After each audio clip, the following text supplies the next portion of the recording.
Okay. Hello, hello, everybody. How are you?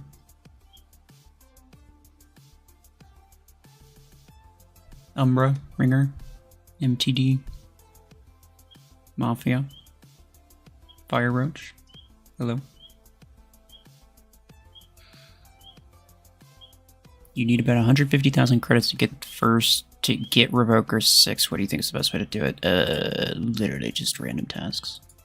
You can get 10 to 20,000 from random events like this. If you can finish here, right here, over 20,000, easy. It's like, what? Yeah, it's more than 10% of what you need right there.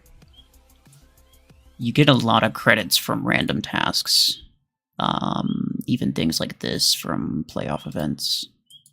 You get a lot of credits from those, and people don't really. I think people don't really give those the kind of attention they deserve. Bro, one blueprint short. Okay. BMP, how are you? What's your favorite build in Mech Arena? I don't have one. Okay, I don't have one. It's a question that I get a lot, and honestly, my preference is to just change stuff up, play around with whatever. I change my builds all the time. Not on this account, obviously, but on my main account. I have the most fun when I'm just kind of using something random for the sake of just using something random. So I don't really have one fixed, like, this is my favorite mech type thing. What kind of bird is that? I don't know. It's outside. MTD. The LOL at the end, I'm pretty sure means that I think you know the answer to that. So I don't. No, it's not. You just got Stalker achievement skin on your free-to-play account? That's crazy. I mean, Stalkers is still, I think, the easiest achievement thing to complete. But that's wild. Well, I guess your free-to-play account's kind of old, isn't it? You just got Surge, I saw. Can you play with me? Are you on my friends list right now? Or not? Deke. All of it. It would chuck all of it.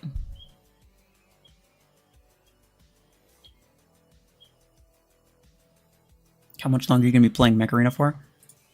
I don't know. I would... Let me just start a match, so there's something for you to watch. I would hope that I continue, possibly at least to the end of the year.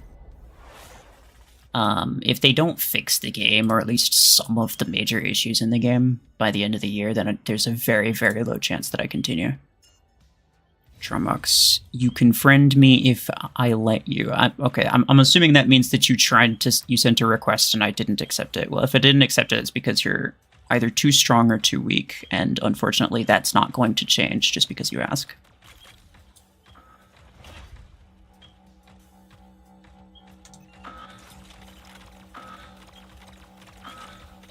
What is something you'll like to see in Mech Arena, and why? Customization. There's a lot of things.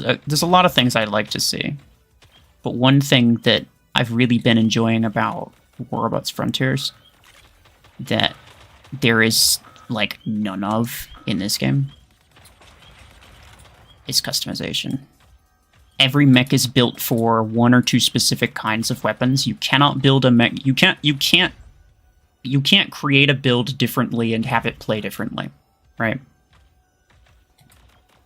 There's no amount of implants or mod changes that you could make that would make any one build play differently. It just is what it is, and the implants or mods are either good for that build or bad for that build. There's no nuance to it. Almost every mech...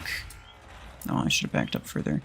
Almost every mech is exclusively good with a couple specific set weapons, and exclusively bad with the rest.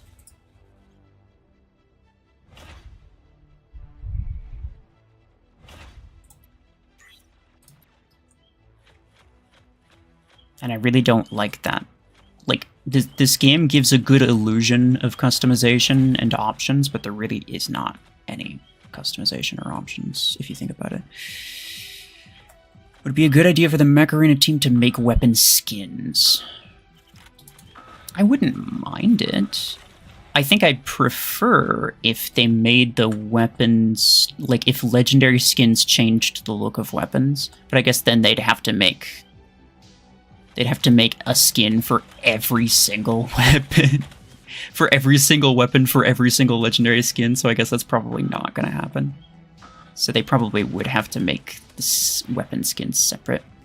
I wouldn't mind it. I wouldn't mind it, especially if they make a couple, like, really classic, like, fan-favorite skins. Like, let's say Doomscream, Killshot 1. People like that. They like that vibe. If they made something like that for a couple weapons, people would enjoy that.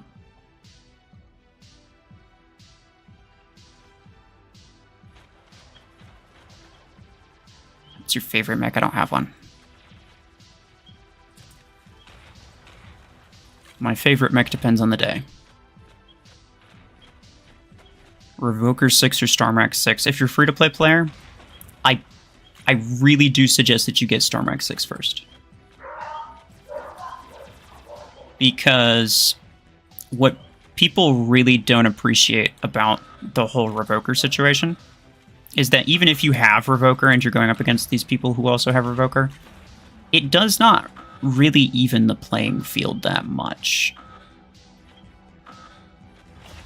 Your Revoker versus theirs, you're still going to lose because some random pay-to-win guy, they're still going to have a stronger weapon than you. Like, theirs are going to be higher level, their mechs are going to be higher level, they're probably going to have mods, and if they do, then they're going to be higher level than yours, even if you have them. Like, there's just basically no scenario in which you're going to be stronger than them, and that's what Revoker requires, right? Revoker's not a skill-based weapon. There's no skill behind it. It's just an absolute slugfest. It's just you in their face while they're in your face, and whoever has more HP and more damage output ends up winning. So as free-to-play players, I highly suggest you stick primarily with skill-based weapons, or weapons that can easily... weapons and mechs that can easily take pay-to-win players off guard, like, get them off guard. Orion is a really good mech for that. Hemlock is another one, because players with lots of money but not much skill, they're not going to know how to deal with those things. And then weapons, in terms of weapons, something usually with decent range and good reach. So like Podgun is a great one. Podgun's fantastic. Cryo Launcher isn't even that bad, to be honest. But then Stormrack as well, just because of the radius. You can get them with the radius without necessarily like hitting them directly.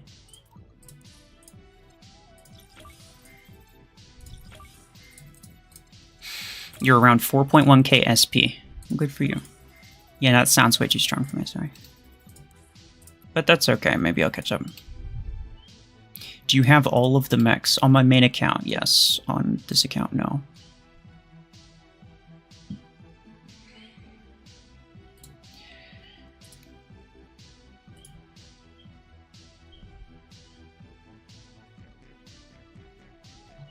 What's your education? You've asked this like 3 or 4 times. I don't know why you want to know, but I am in college right now.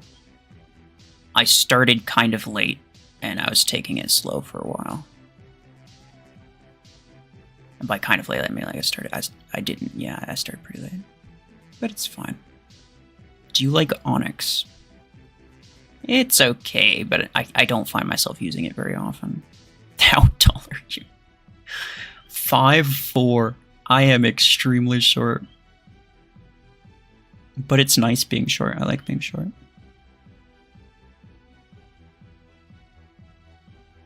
Is Gold Pass worth it for the Battle Pass? Usually yes. Usually yes. You could get a good amount of A-coins from this, a good amount of credits from it. You get a lot of credits from here. You'll get fortune keys, you'll get crates, you'll get all kinds of stuff. Yeah, usually yes, the Gold Pass is worth it.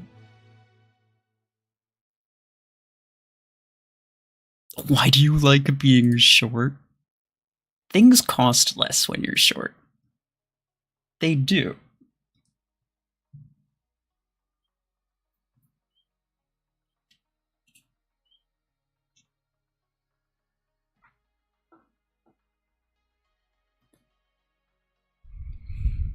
And you thought you were short? Yeah, nah.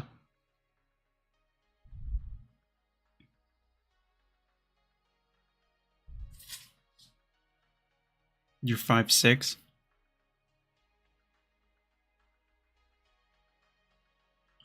Why does pilot power contribute to your squad power but not to our inventory power? Now, that's a question that I wish I had the answer to, but I have no idea.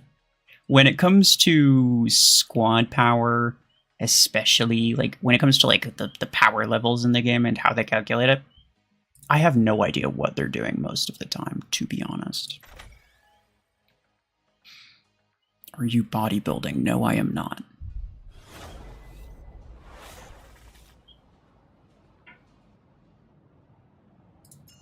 It's 3v3.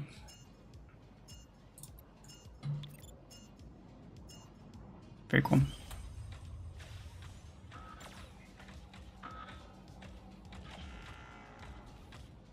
The most jacked bodybuilder of them all. No, that's Scape. Have you seen? Bro, we got emojis of Scape. His absolutely 100% accurate, true to life real body. Man's a Giga Chad in real life, bro.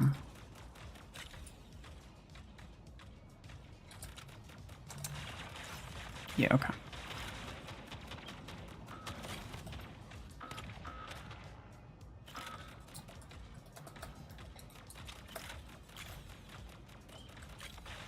Oh, dang. Actually hit me with that. Oh, wow. You might even kill me with that.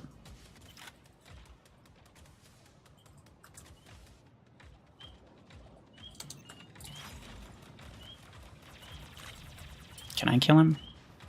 There we go. Jeez. Those cryo launchers are actually messing me up.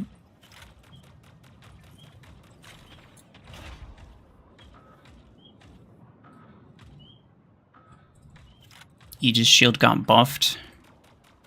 What do you mean? Explain how.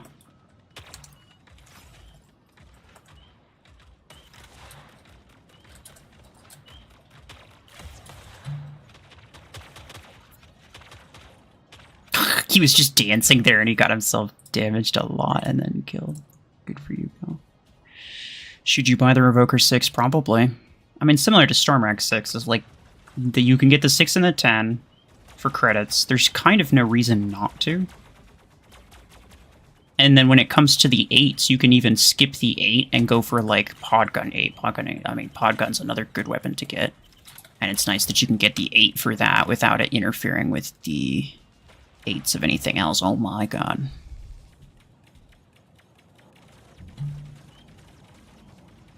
Do you believe in God? Yes.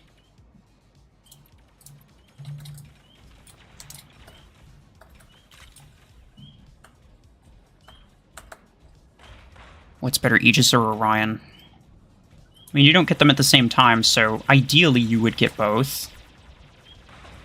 If I had to pick one, I would go with Orion, though, because when you get Panther, it's a very similar playstyle, and you can more or less use that as a replacement. What are some pet peeves you have about Mech Arena? The bots. Not the way that they behave, more specifically, the things that they use. Like the fact that the bots all have the exact same builds. Everyone... PvP, I know. Oh, that guy left. That's so sad. Wait a sec. Oh. Did he just leave after his solver died? I wonder. Who knows? I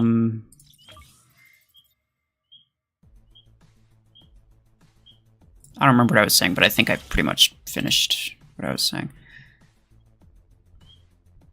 What are you gonna get next for this account? I don't know. Probably...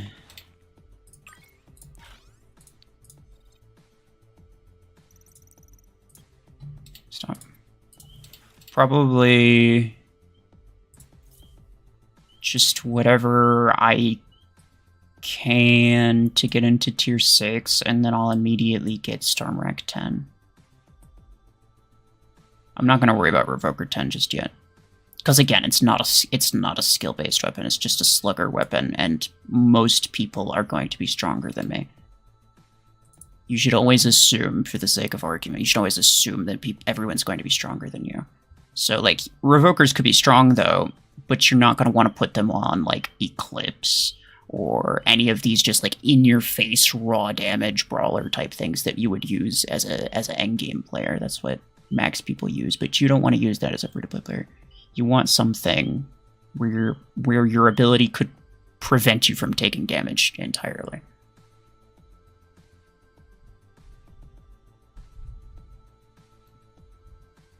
Is it normal to play against people with 500 SP advantage? It's normal to play against people who have, like, double your SP. If you're a decent player, the game's going to put you up against people who aren't very good, but they have, like, double your SP. Completely, it's very common, and, like, you can beat them. I'd say 9 out of the 10 times that people claim a match is super unfair, it's really not actually that unfair. Like, the match ends up being pretty close. 9 out of 10 times.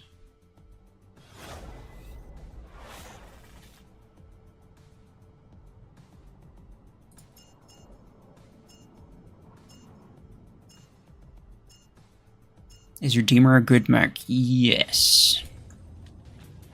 Not, like, if you don't have to get it, then probably don't, because in the very next tier, in tier 6, you get Killshot, and Killshot's better, because it's faster. Well, it's faster, has... well, hello. It's faster, has about the same HP, has more damage output with the ability, and has the same energy capacity, so there's kind of no reason to get Redeemer over... There's kind of no reason to get Redeemer over Killshot, to be honest. Unless you just really like how it plays, which is fair enough.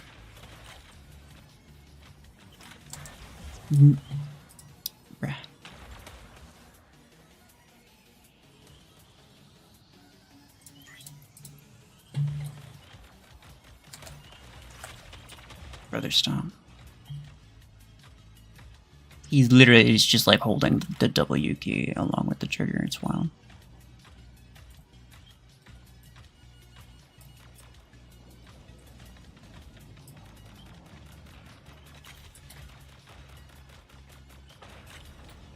We don't buy Killshot here. Not if you're cool.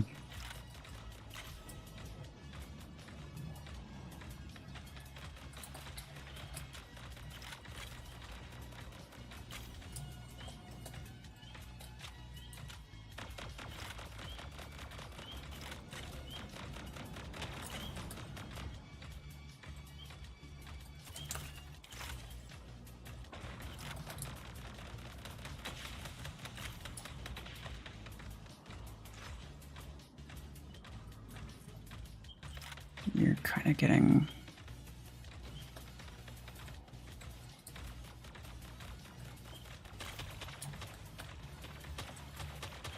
kind of getting overrun here, but it's fine.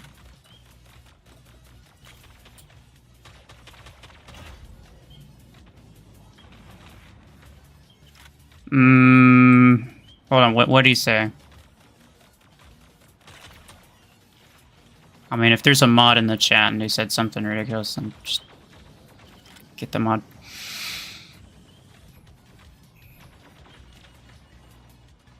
Hold on, let me change to... It's on top chat, not live chat. I remember that was an issue before. Oh, that might actually kill me. Freaking nerd.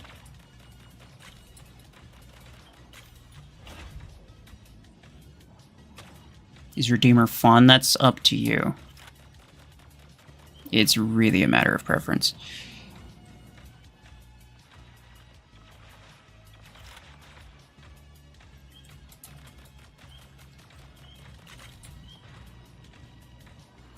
Why don't people run EMs more? I find them super fun.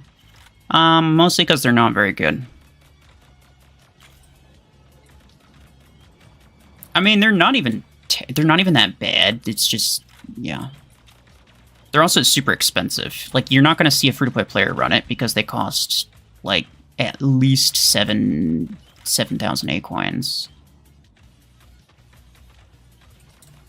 Right? So you're not going to see free-to-play players run it. The only people you're going to see run it are people who pay for stuff. In which case, there's just way better options. Like, why would you... Oh, hi. I'm on it, eh?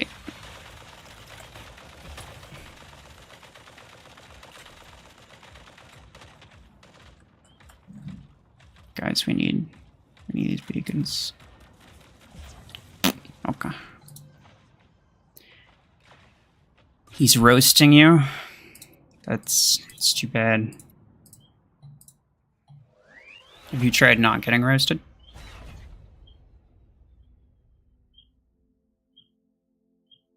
Alright, let me figure out what he said.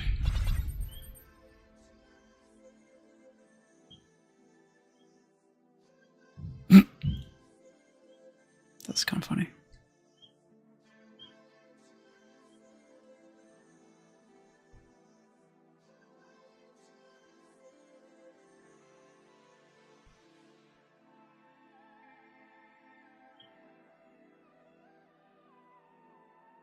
It's just kind of roasting for no reason.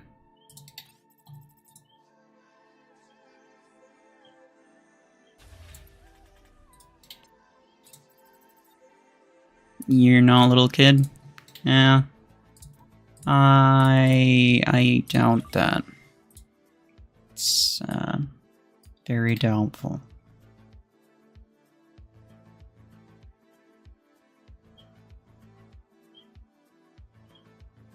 Do you think Brickhouse is worth it? No. Cause like, what do you need Brickhouse for, right? It's not a great mech. I mean, just use Aegis. Aegis is better. Brickhouse itself is not very good. The only reason you'd get it is to get you into tier 8. But you could just buy other weapons for credits to get you into tier 8 for cheaper. And even then, there's really nothing in tier 8 that you need outside of like a couple 16 energy weapons. Even Nomad is like, you don't really need it, to be honest. You could get it, but you don't really need it.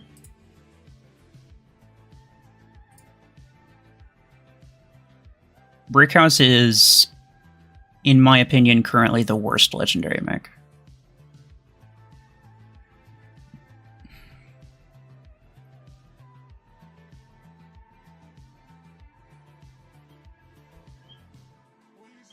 You bought Brickhouse 3 years ago, fair enough. How do you watch ads? You can only do it on mobile, and it's only for some accounts.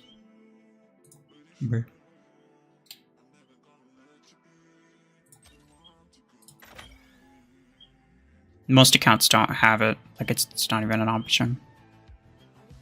You're in the same tier as me? Cool. Redox is worse? I actually disagree. As somebody who has both of them maxed out with decent level mods, Redox is much more usable than Brickhouse. I know, it's really weird to hear that, but like legitimately, I think that is true.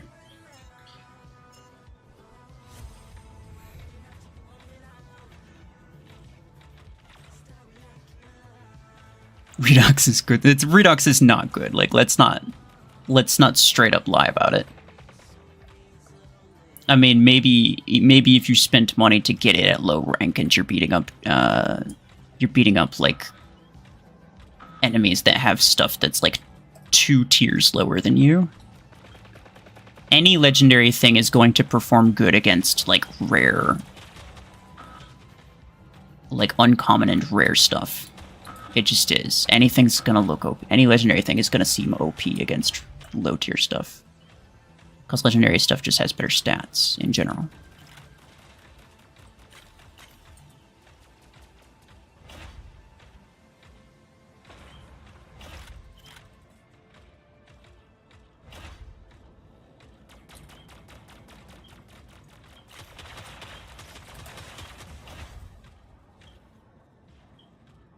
I'll let you go first, because I know you're just going to drop your thing immediately. Really?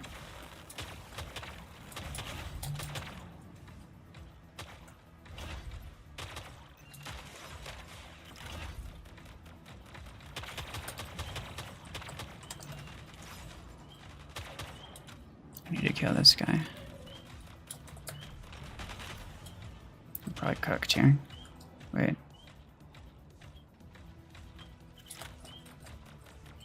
That's wild.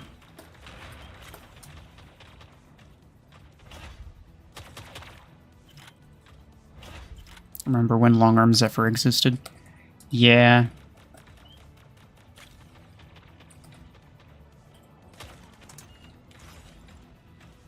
I kind of preferred that over the freaking over the bots nowadays that all of them have Bastion and Hemlock and Solus. Like, brother, what the...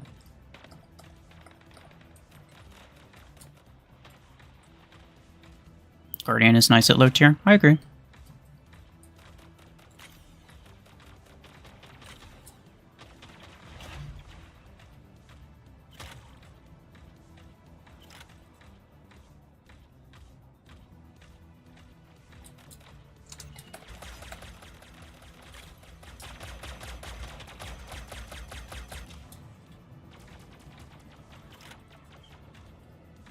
Guardian low-key slap. Very low-key. Like, the key is very low. And by that, I mean I don't really agree with you. You need to grind your 3k hanger. Not tanking. Okay.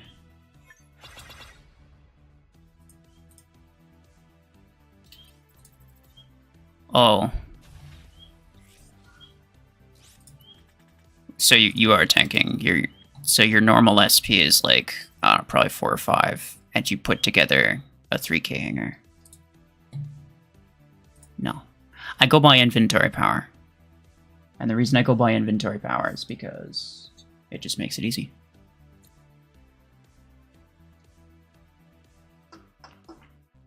You can say what you want. I mean, everyone has a little bit of a different opinion when it comes to tanking. Myself personally, I think if you lower your hanger whatsoever, like intentionally for the sake of getting, like if you lower your hanger specifically for the sake of it just being lower, that is tanking.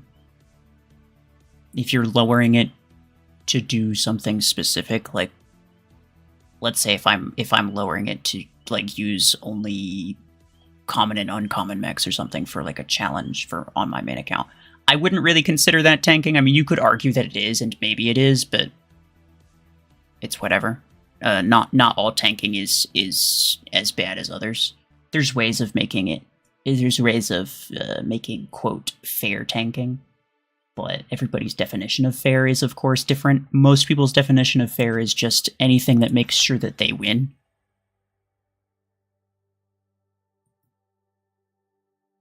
Should you get Redeemer or Orion? I would go for Orion. What do you think should be added to Mech Arena? Added specifically. So not changed, not removed. Specifically added. Either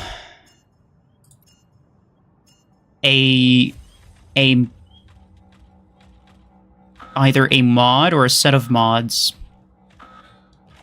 that reduce or eliminate the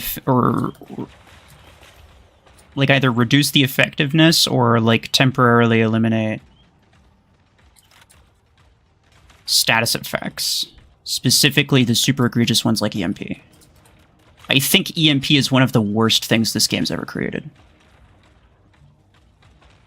And the reason that Eclipse is so strong is because it's able to get around without having to deal with it. There's a lot of effects. There's a lot of effect spam going on. Most status effect weapons aren't super great, but some of them are okay. But Eclipse will pretty much always be the topmost meta so long as it's the only thing that's able to avoid all of these stupid status effects. Myself personally, I think that every mech should have to some extent what Eclipse has, which is status effect immunity. Now, a good way to fix that would be, first and foremost, when you apply EMP to someone like that Zephyr just did, and then the EMP times out, there should be an effect, there should be just an immunity. Basically a cooldown, where it's like, after a mech comes out of EMP, it cannot be EMP'd directly after that. It just can't. And that keeps people from doing chain EMPs and just keeping someone completely out of the game for freaking hours at a time. And so that would help that.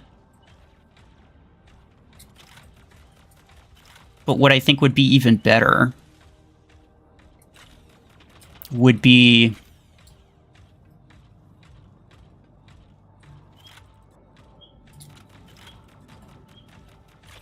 something like a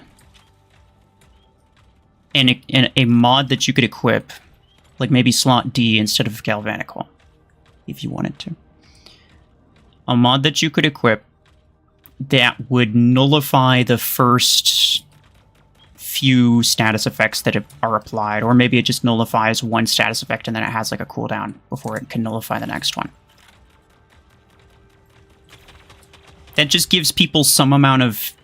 It gives people like a little bit of a grace period so that they're not constantly being like, having to be as absolutely careful as possible to make sure that they don't get absolutely EMP'd and like hemlock dazed into oblivion the moment that they spawn in. But it also would encourage, like, let's say you want to run a surge, it would encourage people to run status effect weapons. Because then at that point, let's say you're running a surge, and normally you'd run like 2 revokers on it or something disgusting like that. With that specific mod on an enemy, like I left it said, with that specific mod on an enemy, you would actually want to equip an Ember Gun or something else that applies a status effect to trigger that mod before dashing in and EMPing them so that your EMP actually counts. It forces you to actually strategize a little bit as opposed to just like, oh, that guy exists and it's not an Eclipse, so I'm gonna EMP the living hell out of him.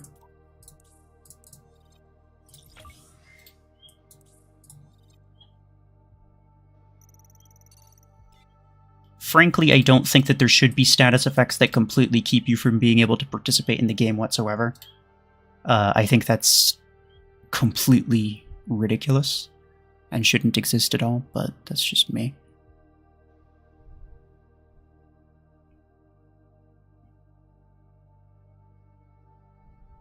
Is it worth getting EM Rifle? No. It's not worth getting EM Rifle for anything. It's expensive, and it's not even that good.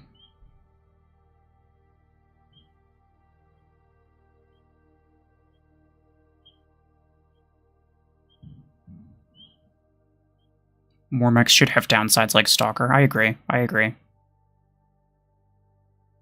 But that's something to change, right? Like, I was asked specifically, what would I add? What would I specifically add? There's a lot of things that I would change, or a lot of things that I'd probably remove. Like, I think that they should change the way that the mods work. I think they should change the way that pilots work, the way that implants work, the way that mech grades work. There's a lot of things that I would change. And maybe one of these days, I'll even stream and just, like, ask people for their opinions on, like, what they think people should change. And we'll kind of just, like, go back and forth, talk about it. And I'll just have that go on for, like, an hour or two, and then I'll see if I can send that to Plarium, and hopefully they can watch it and kind of get an idea of what people think about certain things. Do you like Solus? Yeah, it's okay. It's kind of fun. It's kind of annoying, and I think the blind could have been done better to where it's less intrusive. Any other mod ideas you might have in mind? It's not like I'm taking notes or anything. I mean, not really. I can think of ways that they should probably change mods. I think mods that regenerate are actually better. Because, you know, like, take Warrobots Frontiers, for example. Warrobots Frontiers actually has something similar to mods in it. In the form of built-in shields. Every mech has it. It's not something that you have to buy, right? But every mech has a built-in shield. This is to keep you from getting one-shot, essentially. Like, it's a... Well, I guess technically, theoretically, you could still get one-shot, possibly, but... It's basically just some amount of leeway, so that every time you engage an enemy, you're not taking specific damage and eventually going to die. It makes it more tactical, so then you can, you know, purposely go out, extend yourself to the point where your shield breaks, your built-in shield, and then you can back out. There's a period over which your shield will recharge and you'll get it back. So it's basically regenerating HP that every mech has. And personally, I think that's a much better system than the mod system that Mech Arena has. Brother, you're gonna die. Oh, I died too, okay. I think that's a much better system. Because it's a small amount of HP, but it is essentially a regenerating HP.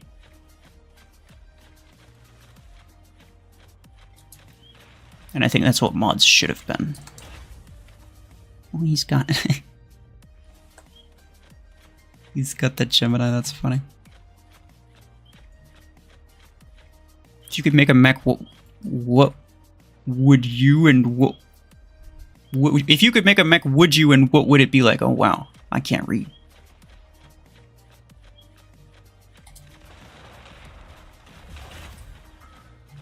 If I could make a mech, would I take that opportunity? Yes. Just because it's probably something that I'll never get the option to do again. And it could be kind of cool. And or at least mildly entertaining. Oh. I'm kind of cooked, though. Ah, dang. Yeah, my reload's way too long. I definitely would. I don't know exactly what I would make it be like, though. I'd have to think about it. I'd probably try to get an idea of, like, what other people would want to see. Because I'd want to make it something that a lot of people would enjoy, not just myself. What's the best weapon for Seeker? Revoker, yeah.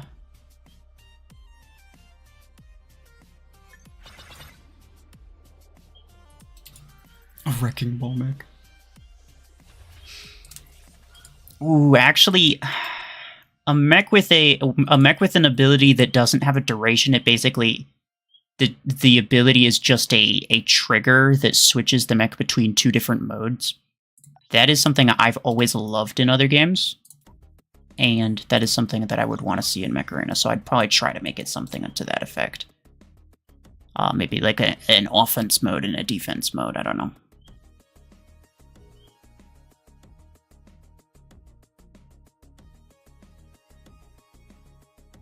Add a healing mod that has a limited uses. Oh. What it sounds like though is that it sounds like you're saying that it should be like a secondary ability. I'm not sure if the game's ready to go there yet. It probably will eventually. But I'm not sure if the game's kind of really ready for that. Now, if there was just a general just like slow HP regen, like let's say instead of slot C where it's just a generic hardened hull, you get more HP. There could be a different slot C mod that just regenerates, I don't know, 0.5% of your HP per second. So then it takes like, what, 200 seconds? It's the better part of, well, it's like 3.5 minutes, yeah.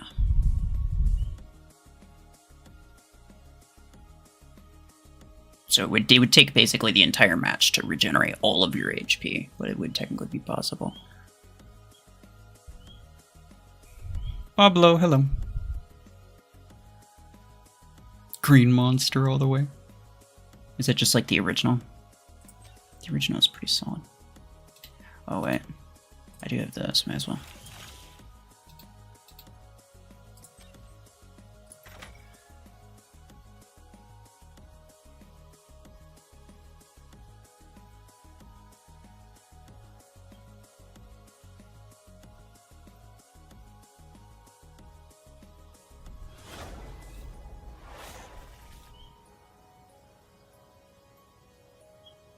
What does RuFFles do when not playing Mech Arena or Warbots?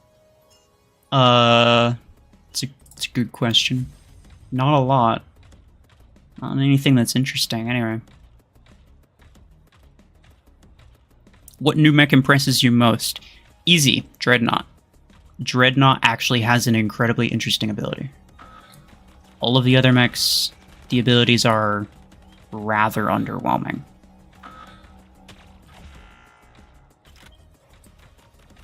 Not in the sense that they're not good, like Dreadnought's not really meta either, but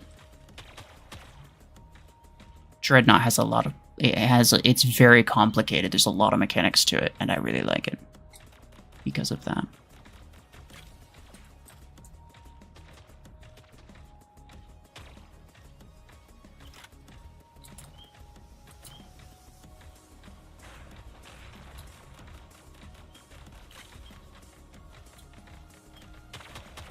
That's gonna hurt.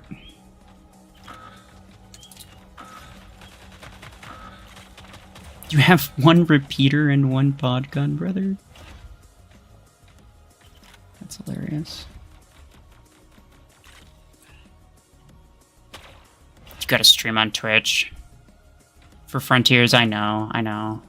Well, to be fair, the last time I tried, the audio was really messed up, so, like, I'm kind of putting off trying again because I don't know if it's even going to work, and I have to kind of, like, preemptively brainstorm what I'm going to try to do to fix it if it doesn't.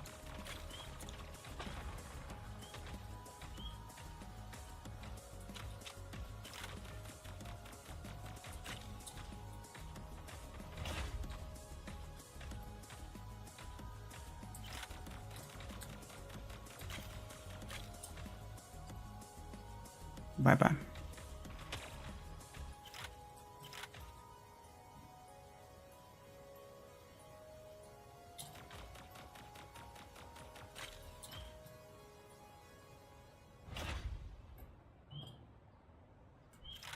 Sounds like I'll have to get Dreadnought.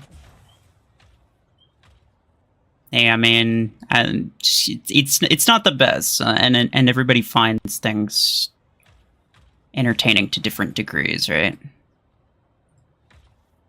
So, don't necessarily spend a bunch of money just because one person thinks that something's entertaining.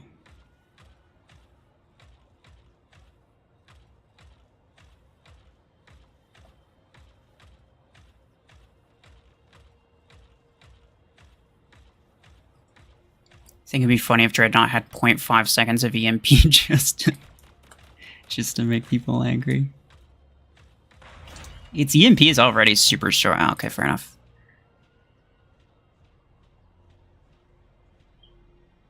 How can I grind for acorns if I have to deal with SP droppers? Just do the best you can. Don't worry about getting first or even second in tournaments. Something that I think a lot of people don't value enough is fortune keys.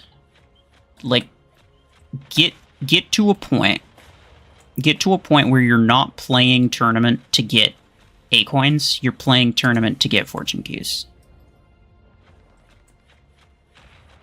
Even just placing first on the very first bracket, which is very easy. Like, any amount of effort will get you that, really. Even just placing first in the first bracket will get you 6 fortune keys, and that's quite a bit. You can use those fortune keys to then spin the vault and get A-coins. And you do end up, like, after enough spins, you do actually, it does pile up and you do get quite a few A-coins from that.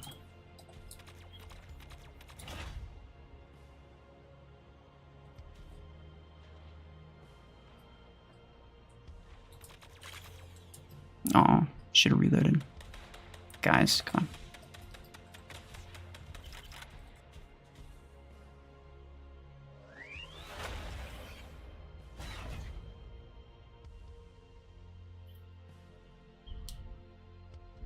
Aim for at least top 6. Yeah, I'd say... Yeah, like top 3 or top 6. Second and third place get the same rewards. Fourth and sixth place, I think, also get the same rewards. So, like, if you're gonna get at best fourth or at best second, then just shoot for like 1 down. Like, don't stress yourself over it. Nobody wants to play tournament, especially not that much. Unless they're the one who's SP dropping.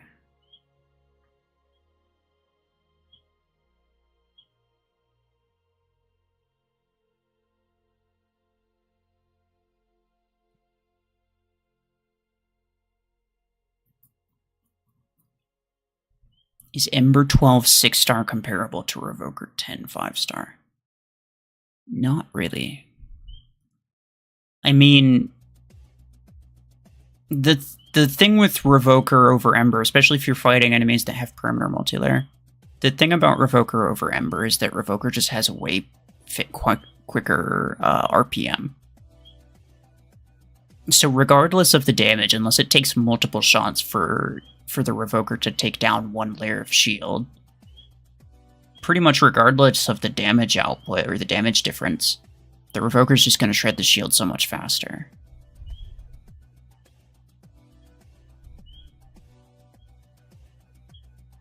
Minigun or Revoker for Eclipse? I personally prefer Minigun, but you'll need to get it to a decent rank, and you'll also need to get the Minigun's recoil implant for best results.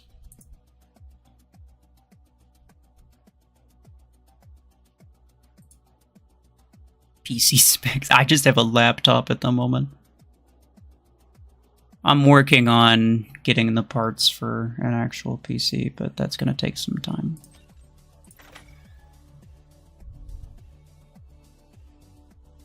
Five-star weapons aren't dueled, correct? I mean, that wasn't really the question. If you're talking about the Ember versus Revoker.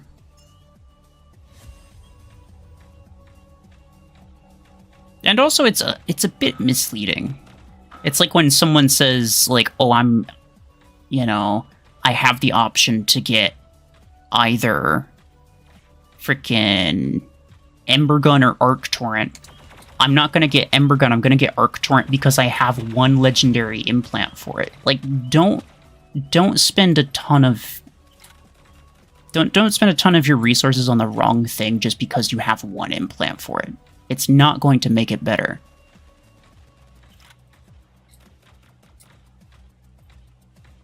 And it's not going to make it good in the long run either. It just means that you're then going... It just means that, maybe it'll be better for like a week or 2, but then you'll just have to get the better item later anyway, so you end up spending way more resources in the grand scheme of things. It's just not the right mentality to have. And it's kind of the same vibe that I'm getting from the rank 6 versus rank 5 conversation. Like, yeah, no, the Revoker 10 is only rank 5, but like, so what? You're gonna want to get it and upgrade it, aren't you? Like, it's still way better.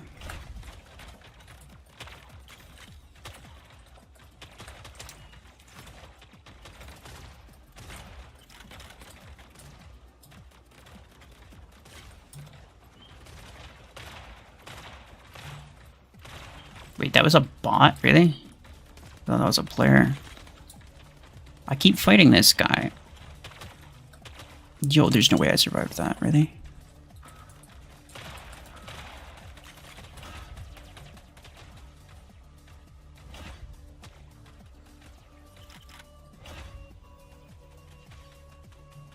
Pod guns are next on the list to get. Pod guns are really good. Everyone who's like, I'm gonna get Disc Launcher instead because XYZ reason. Like, yeah, Disc Launcher will be good for a little while. it'll be about just as good as Podgun for a little while, but like long-term Podgun is an actual competitive weapon, and Disc Launcher is not. So like, why would you get the Disc Launcher? I mean, if it's just for the sake of fun, then sure, but I know that these people aren't... I know that people do it because they think it's genuinely the better decision.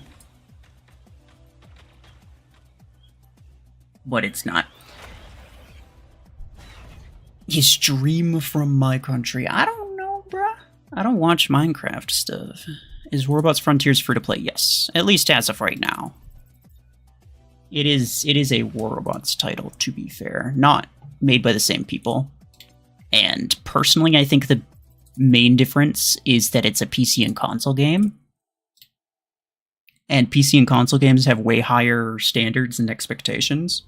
People wouldn't put up with something that's pay to win like that quite so much as they would on mobile. It's become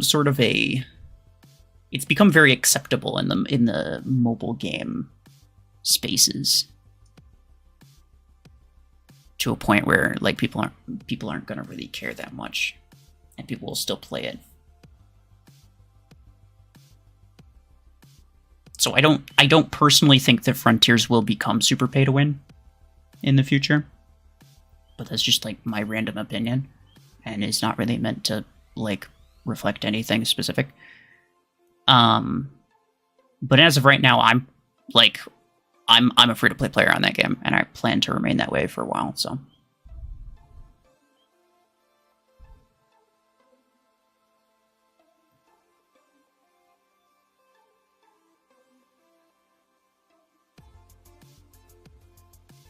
Most people are pay to win. That's not really true.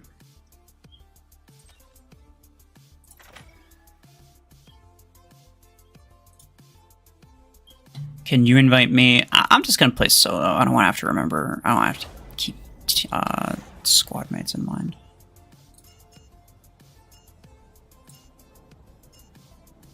I'm trying to like not put too much attention into the actual games themselves. Normally I'd have like pre-recorded gameplay, but I don't have that right now.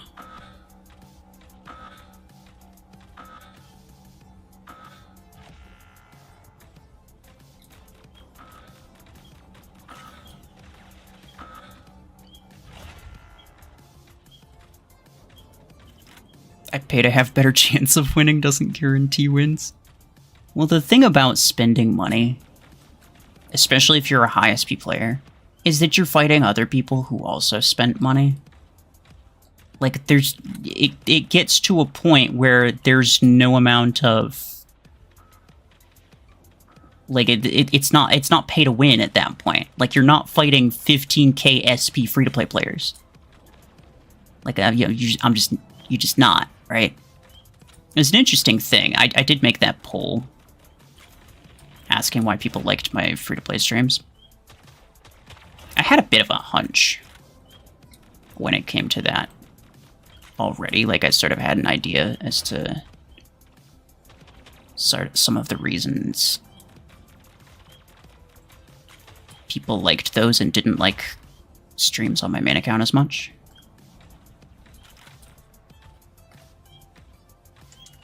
And not to try to influence any votes, right? Because it's like, I'm asking for your opinion, so like, don't go change your opinion just because it might sound like I'm saying something specific about that opinion that maybe you think is negative. I'm not trying to influence your opinion, but in general, I did kind of notice that there was a rather sizable percentage of people who liked my free-to-play streams, specifically because they want to see me, like, they want to see me, like, get angry or something, like, hoping that I'll get angry at quote, pay-to-win players.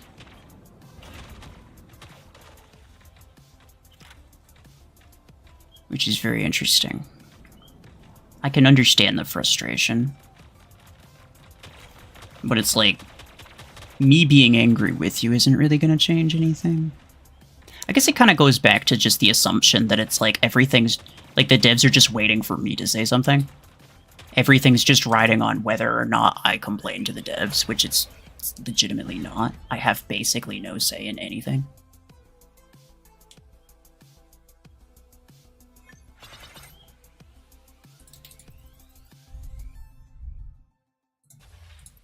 The free-to-play ones are very informative also. Oh, I know.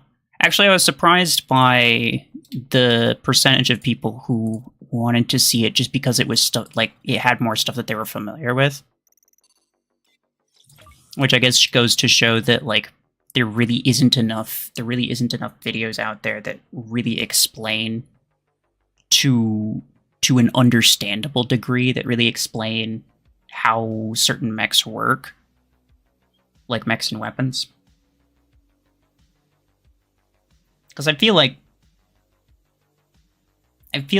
people wouldn't mind seeing things that they don't personally use, or they don't personally have, so long as they understood what they did and they weren't just like, I have no idea what's going on.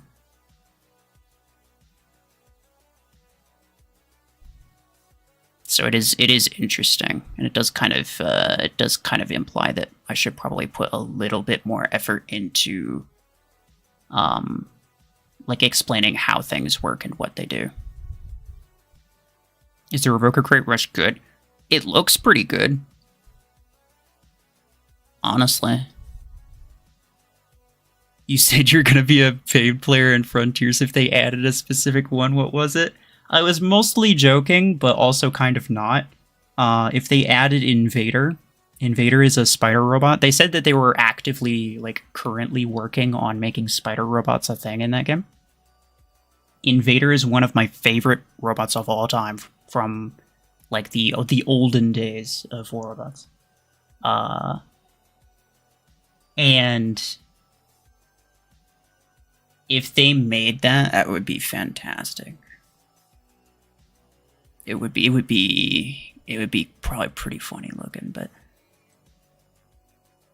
new Macarena theme or old one, I haven't heard either in so long because I play the game with the music off literally always because the music interferes with video cuts, right? Like if I'm saying something in a video and then when I go to edit it, I usually, like as I'm doing right now, right? Like I kind of over-explain things, or I kind of go off on a tangent, or I don't find the words for what I'm trying to say right away. So what ends up happening is I cut a good chunk of that out. And if there's music in the background that's just in the game, just by default, sure, I could edit it in a way that where it'll keep going, and there's not really much what's the word I'm looking for? There's not much interruption, but it just makes it more difficult. So I just get rid of it and I replace it with my own music anyway. What's the best way to counter pod guns?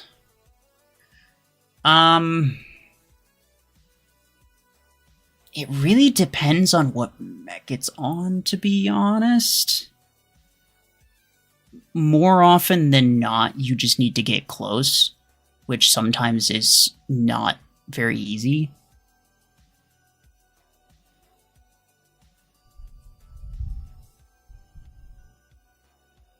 But anything with, like, a really strong shield like Panther or Aegis, they'll be able to at least survive it very easily, so. Stealth mechs are also typically pretty good against it.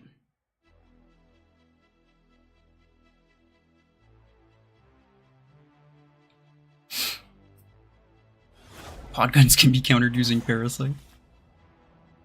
A lot of things can technically be countered using Parasite. Podguns are just a very, very strong weapon. But their DPS is not, like, super high, so anyone who gets in your face with a freaking, like, close quarters Eclipse build, like, they're gonna mess you up. You're cooked. But, you know, as long as you can keep good distance, that's about all you need. Killshot or Panther? Really depends. Fast mechs are pretty necessary. But if you already have, like, Redeemer or something, then maybe you don't need Killshot. And if you already have Aegis, then you don't necessarily need Panther right away either, because they play very similarly. So it really just depends on what you have. Or, you know, like, if you're kind of past that stage, or if you spent a few dollars on some offers and you got some better stuff and you just don't get either of them. Like, there's a lot of nuances in certain things like that, so there's not very often just one answer that applies to everyone. Panther Stormwreck 10s or Orion Stormwreck 10 and 6. Very much depends on the rest of your hangar.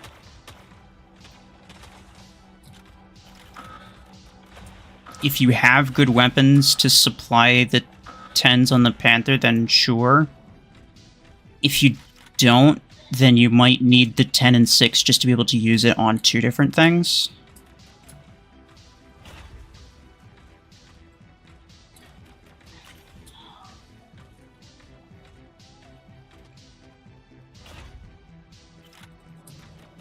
Killshot's fragile in mid-game. Killshot's just fragile in general. But it's super fast, and it can kill things very quickly, too. So it's like, you know, there's a trade-off there.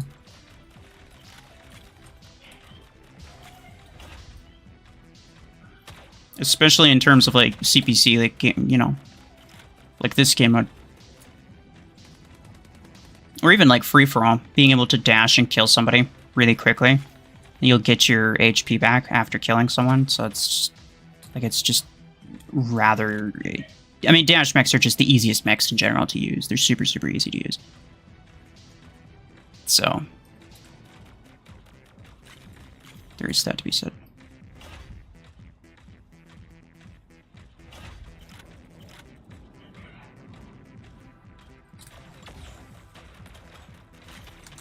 What country am I from? USA. America. Please. Okay, he's dead. I'm dead, but he's dead. What do you think of Carbine? It's terrible. Like, maybe there's this... You could probably get them really early on and to do good work with them, but like, just don't. Do yourself a favor and just don't. Like I said before, any legendary thing against, like, uncommon and rare stuff is going to seem strong. But as soon as you're up against other stuff that's similar, like, similar rarity, it's just not going to happen for you.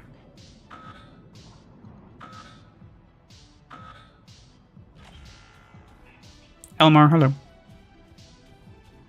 How are you?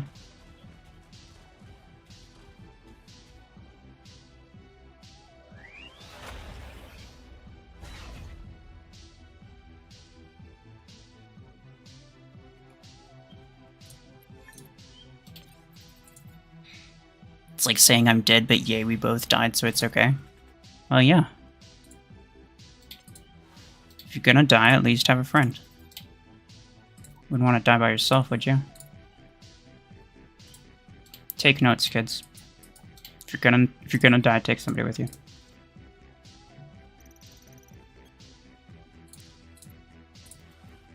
EM rifle damage. Weapon of champions.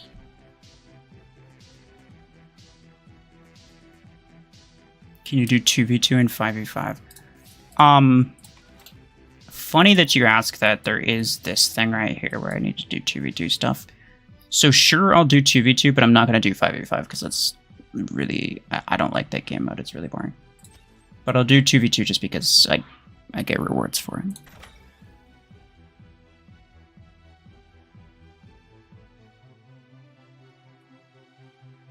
How many dogs do you have? They're not mine, but it's 2.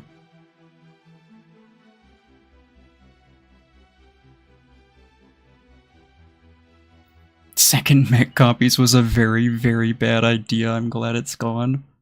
Honestly, though. Freaking imagine, bro.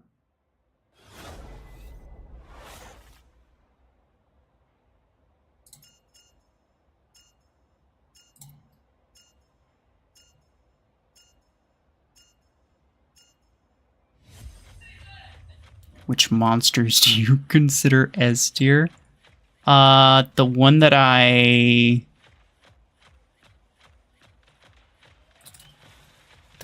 have next to me, I mean, it's empty, but the can that I have next to me. The tea and lemonade rehab one. Oh, so sad. Oh well. There's 2 rounds. Well, technically 3 if it gets to that. I don't really care. Hey there, pal.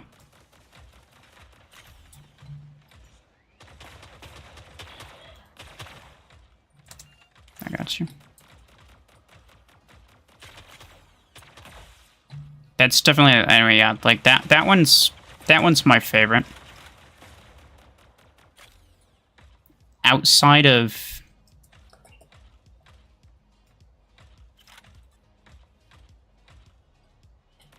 of coffee, one of my favorite things is just iced tea. Iced tea is goated, bro. I don't like hot tea. Hot tea's kind of nasty, but iced tea is great. Stop. Oh, okay.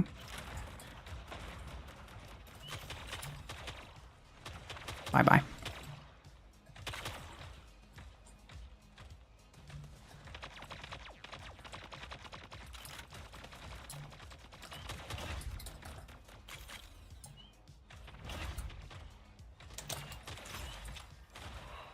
Miss him all. Good job, fella.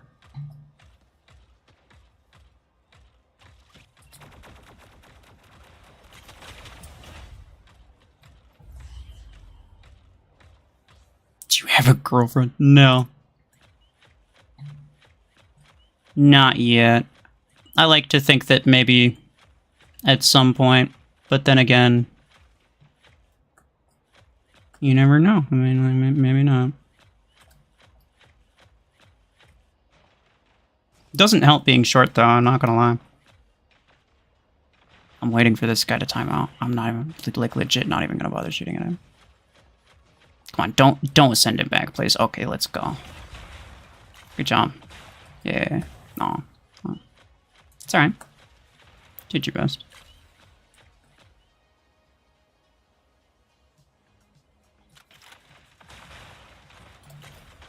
Nice. What level is this guy's Tengu? I'm always like...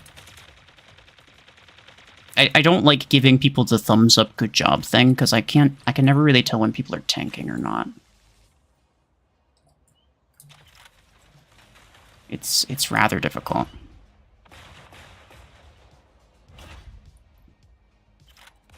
How do you store so much money? I assume you mean credits and A-coins? On my free-to-play account, I do not have much of either of those. So it just takes a while. But, I mean, a big part is just not spending it on stuff you don't need, you know?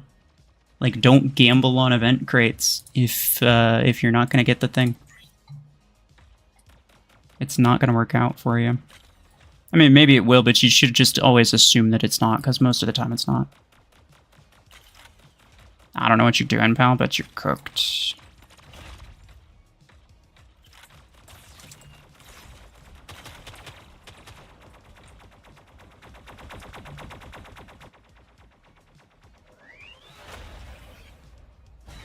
You don't know how to set up your mechs. Well, I do have a guide for just, like, general hangar building, to be fair.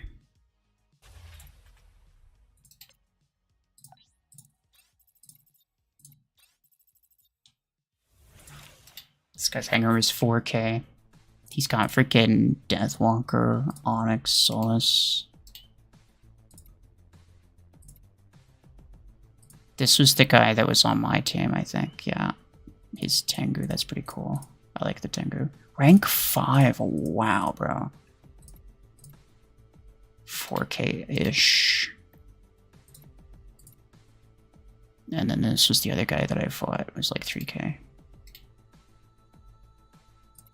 See, people... The thing is like, a lot of people would see this hanger. If they had a hanger like mine, they'd see this hanger and they'd just immediately just be like, no, forget it. Like, it's GG for me. I stand no chance. I'm gonna lose. Unless, like, my teammate carries me or something. This guy's pay to win. There's, like, I may as well not even try. And this is the thing that happens. As soon as they see a Deathwalker in the match, they're basically just, like, they start kind of freaking out and they sort of mentally just kind of give up on the match and assume that they're going to lose and that there's nothing they can do about it. And then later they're going to complain about how completely unfair the match was.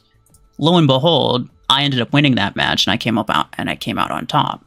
So it's not like it's never going to happen. It's not like it's just a matter of, oh, this guy's hanger's stronger than mine. It's so unfair.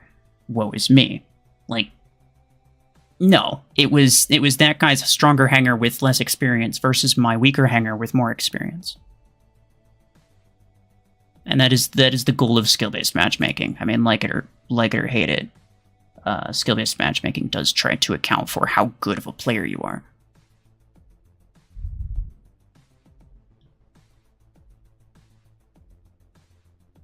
So, yeah.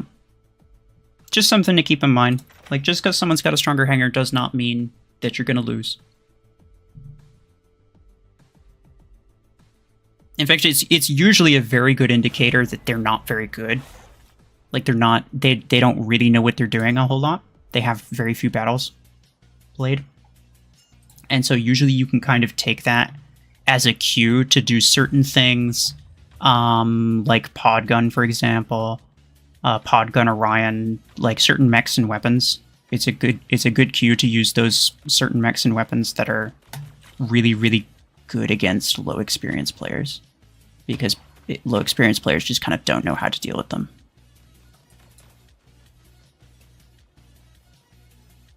Tengu is pretty much just kamikaze. I mean, yeah. I don't know what that has to do with anything really, but I guess I agree with that.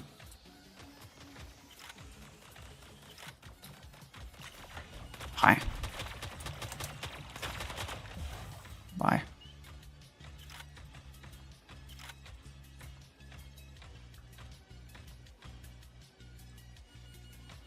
That Revoker Nomad guy did actually kind of seem like he knew what he was doing, which is unfortunate. Oh. I fell down on accident. I was not trying to fall down. I shouldn't have fell down. But it's whatever. He has a Seeker, so I'll spawn this.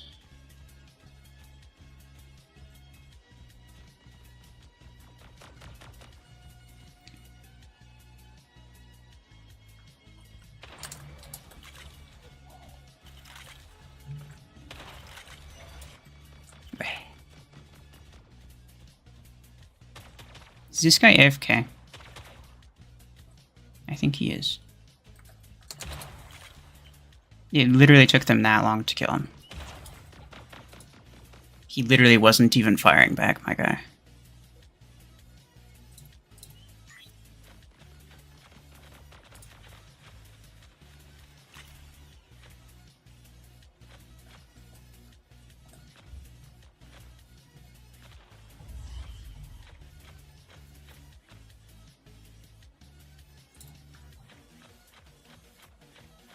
You'll be back? Okay. When will you stop the stream? I'm not sure.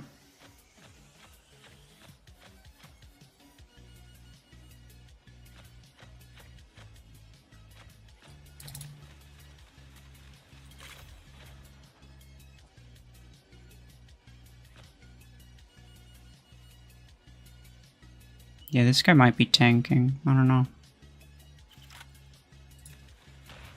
There's a difference between pay to win and tanking. Like, tanking is something like you really can't win, because it's an experienced hanger with it's an experienced player with an even stronger hanger than yours. So it's pretty much GG.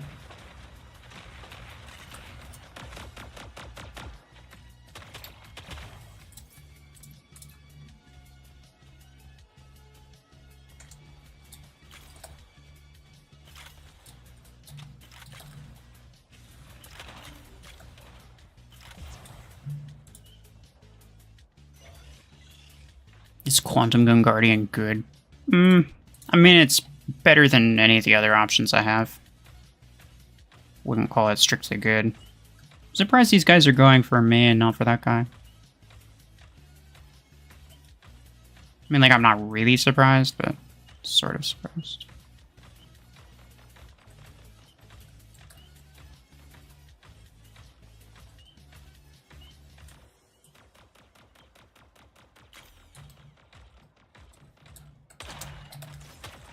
Oh, really? Fair enough.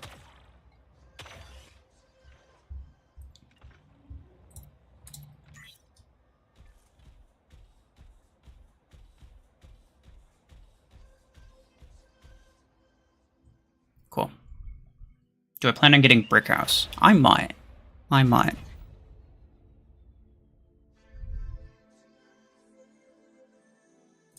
For someone who wants to enter the CC program, what would you recommend besides being consistent? Care about what you make.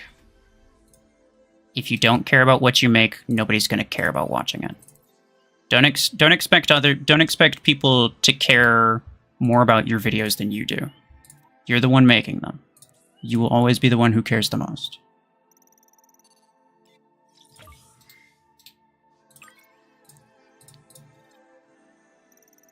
And I think a big reason as to why my videos get a lot more views than other people, like, in terms of, like, views to subscribers ratio. Like, my videos in general get about as many views as Mayor does. Like, Mayor's videos get about the same views. And it's because, like, Mayor clearly doesn't care about what he's making. He's just pumping it out because that's, like, it's easy to make. People will watch it. And, yeah, pretty much that's it, right? Other stuff, I mean, like, I'm not going to name names, but quite often you can tell, as a viewer, you can tell when people don't really care about the video. They're just trying to make the video in hopes that it gets them lots of views. I have plenty of videos that I know would get a lot of views.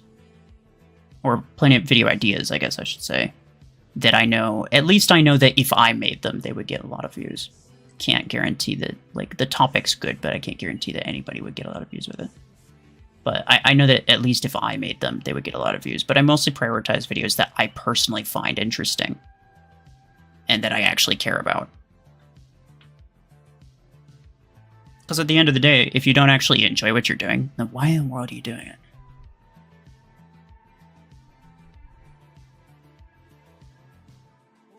You thought Revoker would be better? Better than what, Stormac?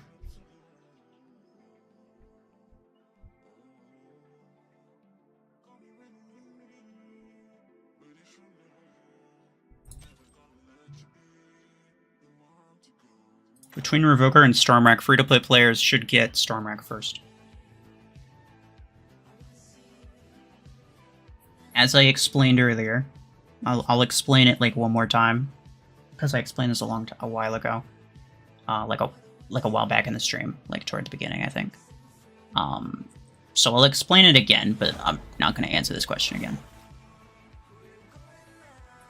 But the reason that Stormac is better for free-to-play players is because Revoker is an in-your-face brawling weapon.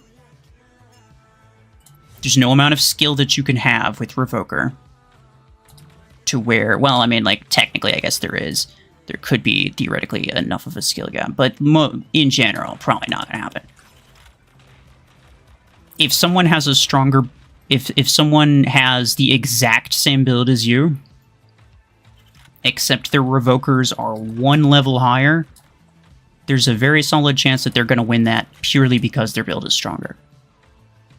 As a free-to-play player, you should always assume that you're going to have weaker builds than everyone else that you're fighting.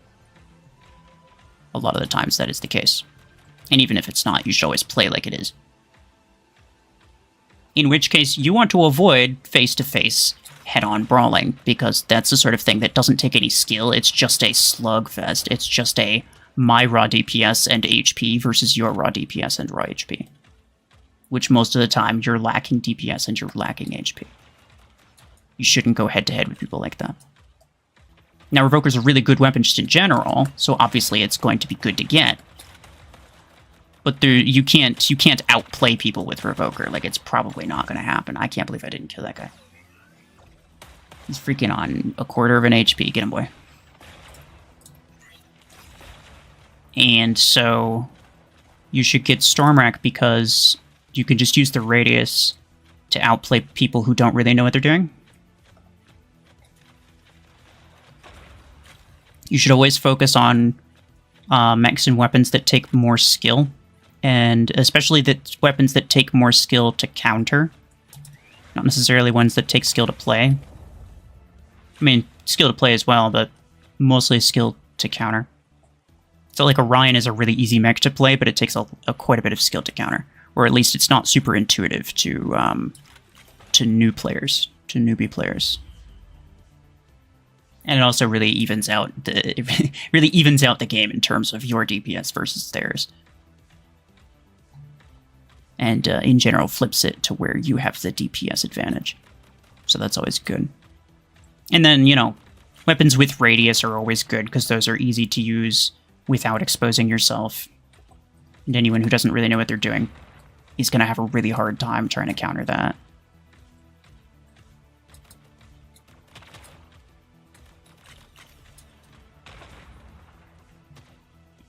You're confused about which one is to buy.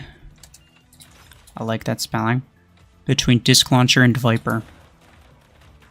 There is, I would say, probably an 80% chance that you don't have Pod Gun and that you shouldn't get either. So I don't know why you're giving me an ultimatum between those two. But I really do get the impression that those are not the only two options that you have. That's probably just you happen to be able to afford that, and so you feel obliged to spend your resources on something. This is why free-to-play players are often very broke. Because as soon as they have enough resources to buy anything, they immediately are like, well, I should buy it. Like, why? Is it going to be good? No, but I can afford it, so I might as well buy it. It's like, don't spend like you've got money for days. Yeah, okay, well, I should have thrown that down sooner. Thoughts on Dreadnought? Very good. It's close to being meta, but it's not quite meta. It's pretty entertaining, though. I like it. In terms of just, like, general ability mechanics, it's one of my favorites. How to tell if you're a good player versus bad player? In general, you'll know.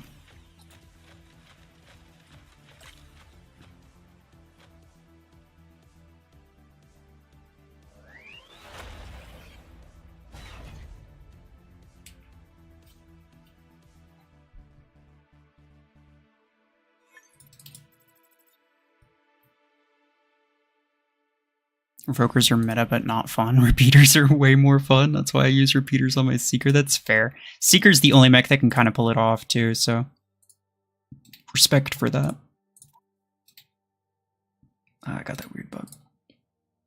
It is wild, though, and no small amount annoying. I mean, like, there was a comment that somebody made on my Revoker versus Ember Gun video, which, like, pretty much summed it up. He was like, he was basically saying that like a rank 5 Revoker 10 or yeah, a Revoker 10 would beat out an Ember 12. And then in contrast, an Ember 10 would beat out a Repeater 12. So it's like, how does that make any sense? How is Revoker so much better than Ember Gun, while Ember Gun still being so much better than Repeater, even though both Revoker and Repeater are legendary close quarters weapons? And this says a lot about the balancing. You gotta go? Alright, thanks for stopping by. You only got 85% win rate? That's not bad, though. I'd actually say it's probably above average. I mean, granted, there's a lot of bots, and I don't know how many bots you fight, but I would say it's, in general, it's probably above average.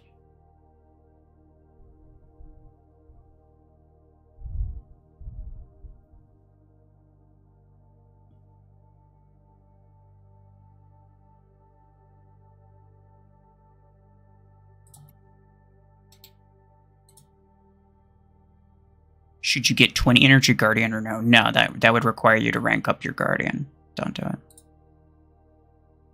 Ranking up mechs takes a lot of acorns. There's no reason to be doing that, especially on something like a guardian. See, people are... I could guarantee... Like... Let's just find out right now, alright? Revoker is just not worth it in mid-game. No, it costs way too many acorns. It's not even worth it in general. I mean, like, my Revoker comparison video, like, I kind of explained why I thought Revoker 10 was better than Revoker 8 and 16. So even if you want double Revoker builds, you should use a double 12 and a double 10. You shouldn't even entertain the 8. Hey, Sentry, hello. Anyway. Show of hands, who is in tier 5 right now? In terms of the gear hub. Like, who here is in tier 5?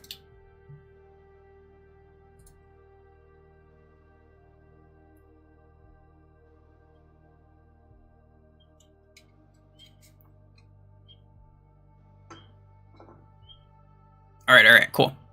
So, most of you probably have a Zephyr. What level is your Zephyr? Like, what rank and level is your Zephyr?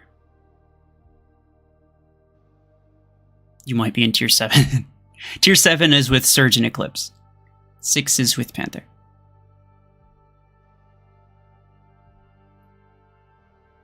It is a Q&A, correct? When are you quitting Mech Arena? By the end of the year, if they don't fix the major changes. 4-star level 7. 4-star level 7. 4-star level 4. 4-star level 3. I mean, I knew this, right? The majority of people who are around this SP or who are around my level, who have about the same stuff that I do, most, if not all of their mechs are going to be some rank level 7. Guess what mine is? It's level 1. Why? Because 20,000 credits is a lot. You can't just keep spending credits after credits after credits. This is what happens when every single time you're able to afford something, you just immediately spend it on something. You're just like, well, I happen to have 20,000 credits, and Zephyr does cost 20,000 credits. I can afford it, so I may as well do it. Don't do that. Because in the grand scheme of things, if you go to... Hold on, I'm going to the Mech Arena Master Database real quick.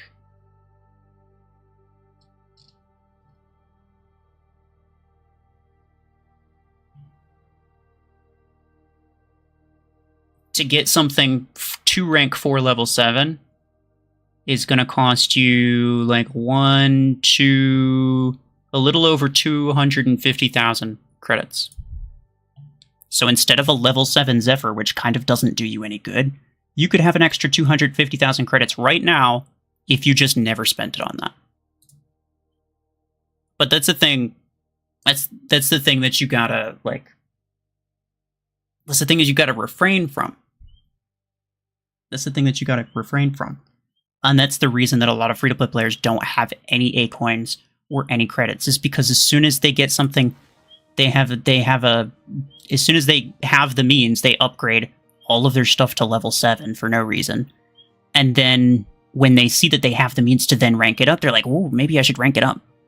A rank 4 Guardian is not going to do you any good. But a lot of people will rank it up to rank 4, simply because they have the means and it's the first thing that they're able to afford. So they're like, well, I mean, I may as well, because everything else is more expensive, so I may as well spend every single penny that I have on the less expensive thing. It's not a good idea. It's not how you progress as quickly. I progressed to this level a lot quicker than basically anybody else, simply because I didn't spend a bunch of resources on stuff. I haven't upgraded almost anything much at all. I've upgraded my Aegis to level 4, and that's because I actually do plan on keeping it long term. So I know what I want with that, but everything else, I just don't.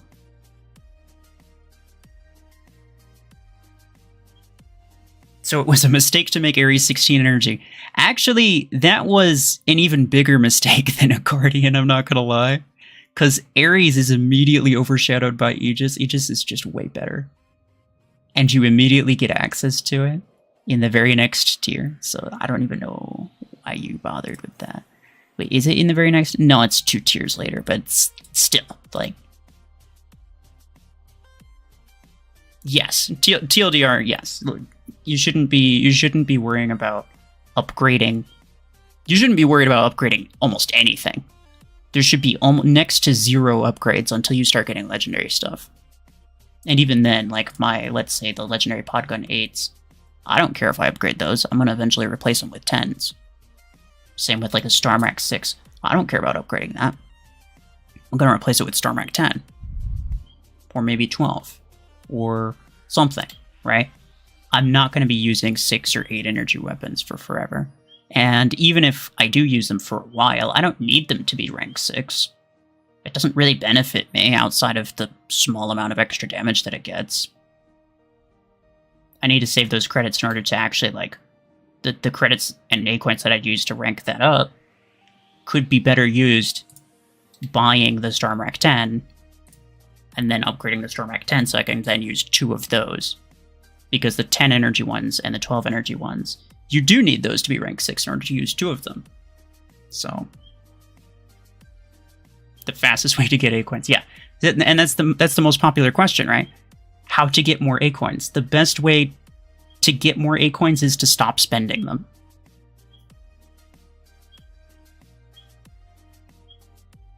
You gotta go. Alright. Thank you for stopping by. Pablo, much appreciated. $5 for 10 tacos at Jack in the Box. Early Taco Tuesday, let's go. Much appreciated, sir. Is Sentinel good? I would not say so. And if you need... I mean, Aegis is better than Sentinel. There's kind of no reason to get Sentinel. And you'll probably get Panther anyway. Or at least you probably should. And having 3 shielded mechs is pointless. And if you want if you just want to get something to get into tier 4 quicker, there are much cheaper options. Most weapons that are in there's epic weapons in tier 6 that cost credits and they'll cost less than Sentinel will. So if it's just like a I don't want to spend A coins thing, then just buy a weapon, don't buy Sentinel.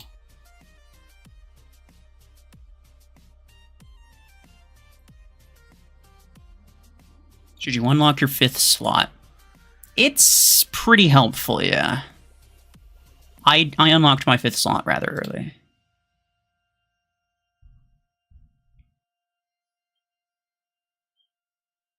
I am not going to review any hangers, no. Sorry.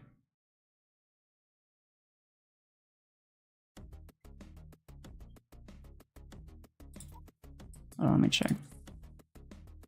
I just need to deal damage, it's not that bad.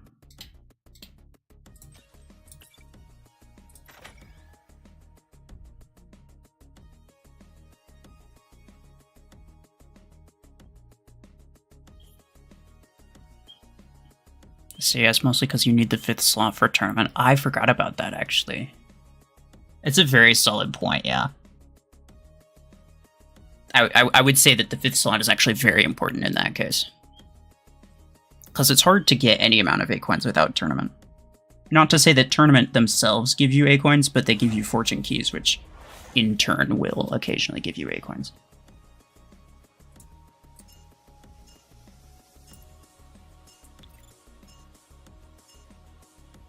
You got disc instead of pod.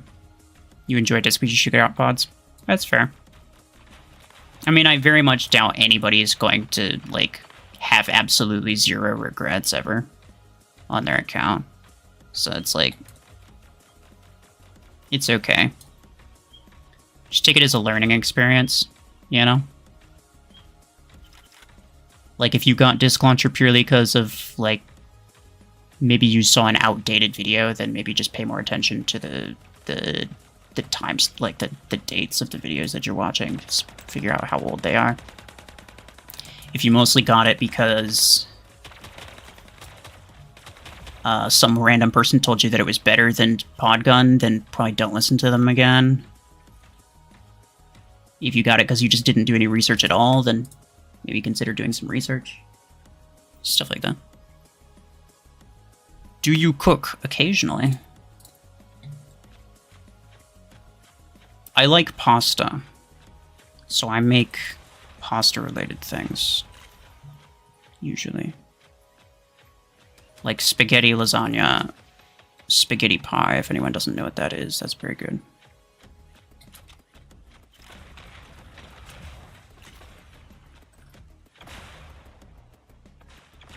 You regret getting MD? MD only costs credits, though. Like, what would you get if not? No, it's fine. Have you and BNP met IRL? No, we have not.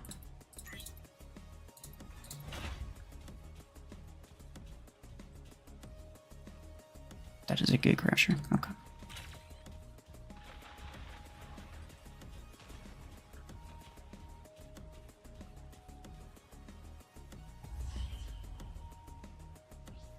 Why would anyone regret getting MD? I mean, like, in the first 2 or 3 tiers...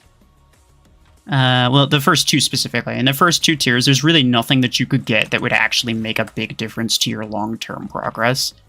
So, like, even if what you did was not particularly ideal, like, you really shouldn't worry about it, like, legitimately. Even if it wasn't, like, the most optimal way of doing things.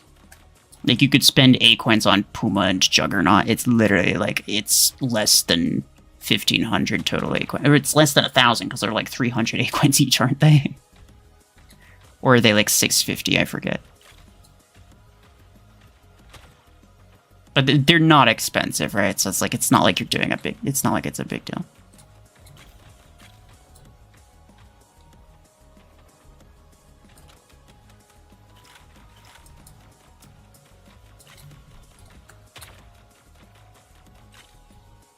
Bye-bye.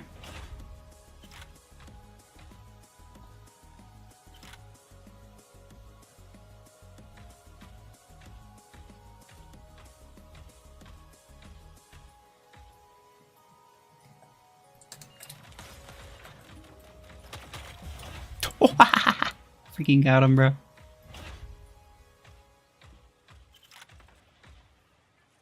Thoughts on Missile Rack 16? It's not that bad, but, like, Storm Rack is pretty easy to get, so there's kind of no reason to get any of the Missile Racks, in my opinion. Ah, he died to the residual ones.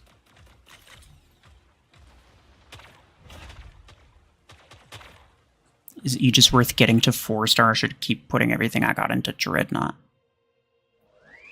That's up to you, but generally, if you have one thing that's, like, way stronger than everything else, then that might mess with your matchmaking. That's not to say that you should start investing in, like, really bad stuff. Just don't spend anything on upgrades, really.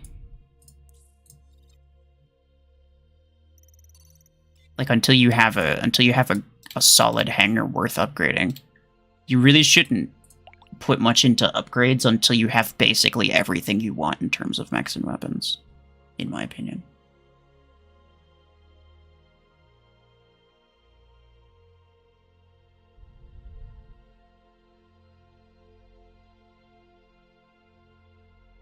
You should make a video where you break Viper.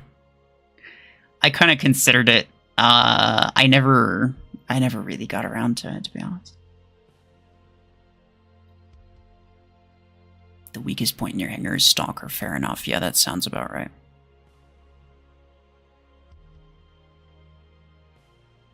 Will you consider making a video where you break... Well, okay, you already read that. Iron Man, hello. Should you get Ember 12 even though Revoker 10 is better? Well, why would you get Ember 12? Just out of curiosity.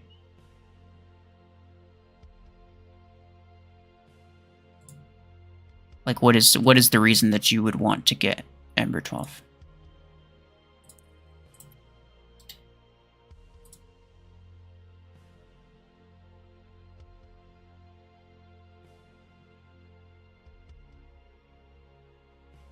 Because 12 energy?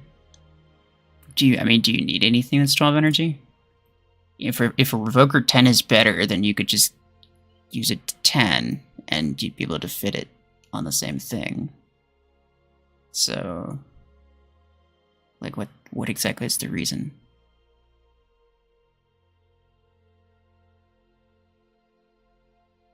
Would you rather have Lacewing or Hemlock? On this account, probably Hemlock would actually do a lot better.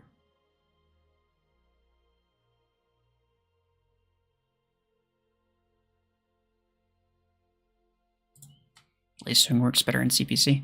Lacewing is better, but I really feel like it's only really better at higher SP with stronger mods, which I don't have. But any pay-to-win player who's just got a really strong hanger, I could very easily mess them up with a Hemlock. Like, they'd be cooked. It'd be GG for them.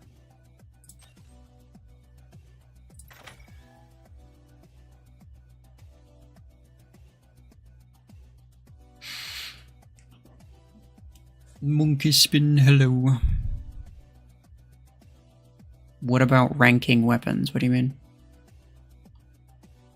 Until you have a hanger that's, like, that has basically everything that you want, you really shouldn't be upgrading or ranking up anything.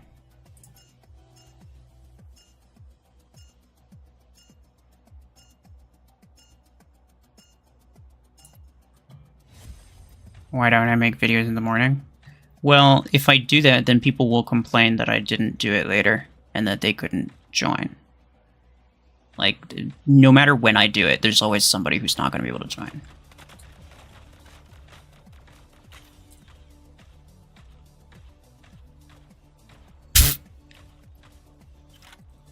Poor guy. Excuse me? What was that? I was absolutely cheated, bro. Okay. Thank goodness. He's gonna have to come to me, though. Like, what are you gonna do?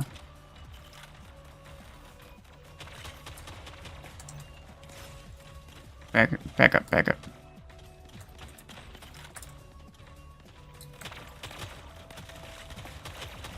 That's unfortunate.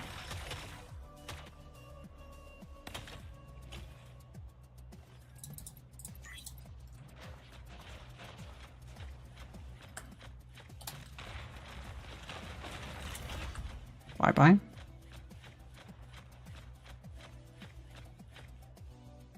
Oh, what a pickle you've gotten yourself into.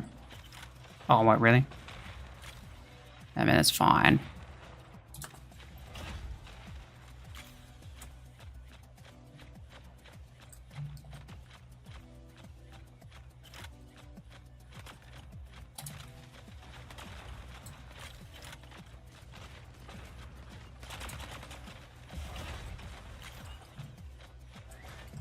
Oh.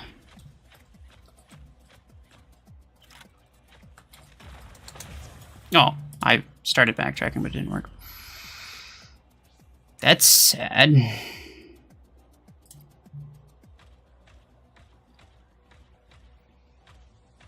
Do I drive a manual or auto? This is the most random question ever. I don't drive a manual.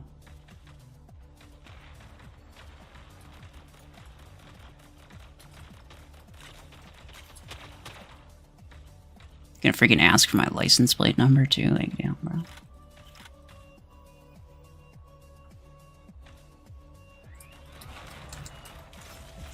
No. You're so bad with Redeemer. Thank you.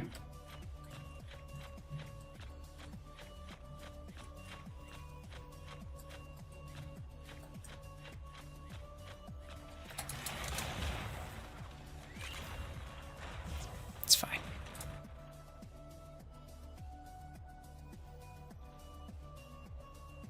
Does Disruptor Radius affect Path Radius? No, it does not. It's not really worth getting. Bro, my teammate freaking quit. Just... It's not cool. It would have been fine, but my teammate freaking quit. That's not good at all. Do you have 2 freezers? What in the world question is that?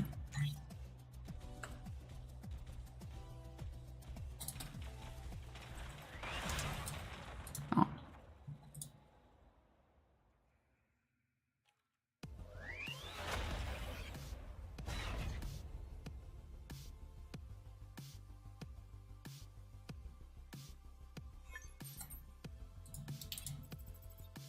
Do you play Beam and G Drive? I do not know. What a freaking nerd. We only barely lost the first round.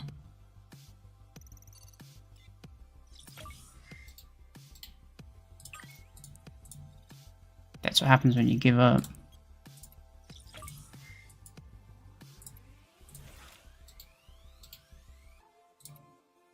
Actually. Very cool, I have enough for this.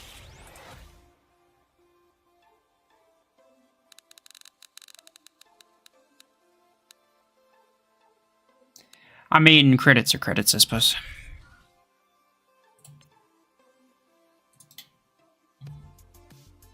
It's like 440.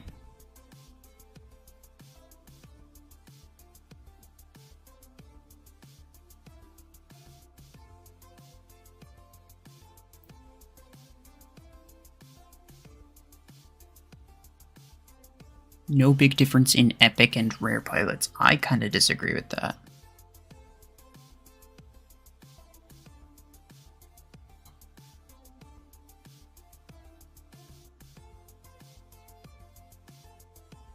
Your internet cut out. So sad.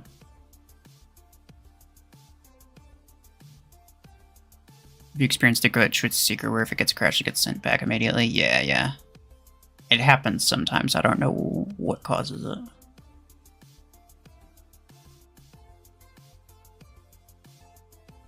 I'm tempted to just like open a bunch of crates.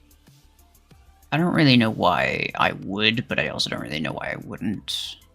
I guess I'll probably get some credits from it.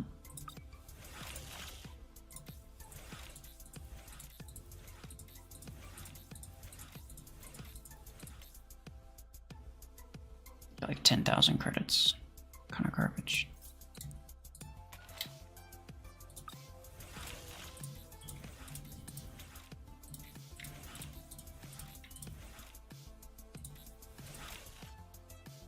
Six acorns, let's see. 5 acorns, 7 acorns, 3, 6, 2, 4, 3, 8. Then I'll leave 13 crates because that's just enough to immediately... Like, I like to save 13 crates because that's enough to finish this this blueprint task. So I can just open those crates when I log in, along with the free ones, the free crate in the shop, as opposed to being forced to actually play battles. Because you don't always have time to play battles, so it's a good idea to just leave yourself with at least 13 crates, just so you can finish that. Get as many of your dailies done.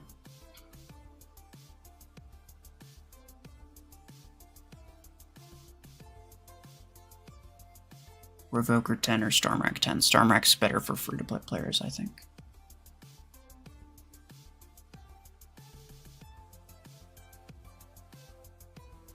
You have 680 unopened silvers. I mean, fair enough.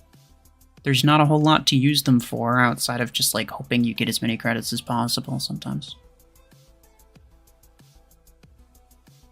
If you had an option, what should you get, Bastion or Vortex? Vortex. Bastion's not very good. Henry, you gotta go? Okay, take care. Should you get G-Lock ASAP or save for Orion? You should probably get mechs and weapons before pilots in general. Right? Because, like, a pilot isn't going to make... I mean, like... You do theoretically already have some good stuff, but, like, let's say you're gonna get Orion, and it's going to replace freaking, I don't know, say Stalker, just because they're sort of similar in terms of playstyle and what they do. Would an epic pilot on a Stalker be just as good as an Orion with a rare pilot? I don't think so. I think Orion with rare pilot would still be way better. So, like, why would you get the epic pilot then? You may as well just get the better thing sooner rather than later, because the sooner you get the better thing, that means that you can that makes, like, winning matches easier. It's you get crates faster because you win more matches, you get better places, you'll probably win tournaments more. So it's just, like, in general, try to get the better stuff quicker and not save it for last or anything like that. You saved up to 1,000 silver crates once? Sanji had 10,000 silver crates once. It's the most I've ever seen. If I can only get the Revoker 10, but I have Ember 10, would it be a good idea to make 2 Revoker 10 and Ember 10 builds? I mean, do you have an option? I mean, your option is 2 of those builds, or double Revoker 10 and double Ember 10. I'm assuming. Or you just have a completely different weapon instead of the Ember 10. I'm not really sure, like, in that specific scenario, I'm not really sure you have options. You would get the 10, you'd get the Revoker 10 anyway, so you may as well just, like, get it and then just kind of mess around with stuff. I can't necessarily predict how things are going to work, because it does kind of depend on how you play it, and what enemies you fight, and what mechs you put them on. So, like, maybe the double Embers would be better. Maybe the Revoker and Ember combo would be better.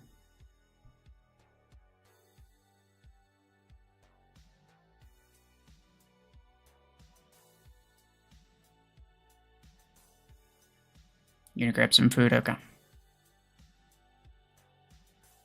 Make a video on tier 6 and 7 guide.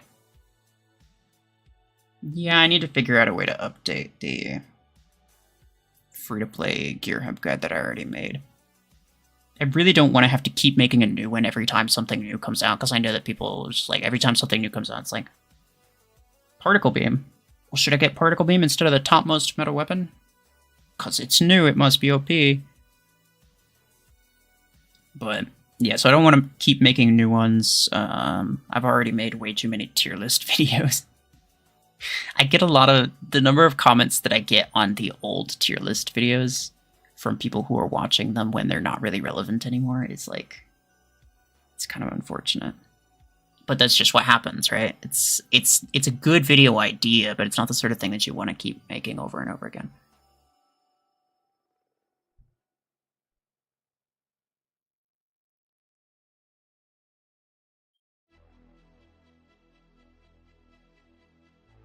You followed me on the other live stream.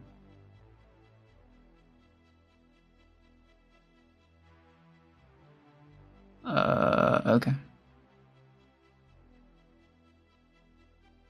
I don't strictly recall that, but I'll take your word for it. You're 8K now, and matchmaking is giving me 10 and 11K players to fight. Yeah, classic.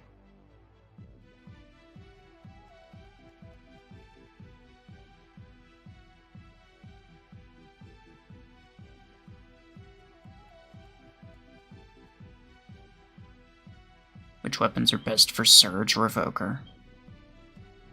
If you're a free-to-play player and you don't have Stormrack or Revoker, but you do have Surge for some reason, then get Revoker. Revoker on Surge specifically is going to be really, really good, but in general, don't... My main message to free-to-play players is don't put Revoker on Eclipse. That's something that really, really high-end max-level players will do. You shouldn't do that.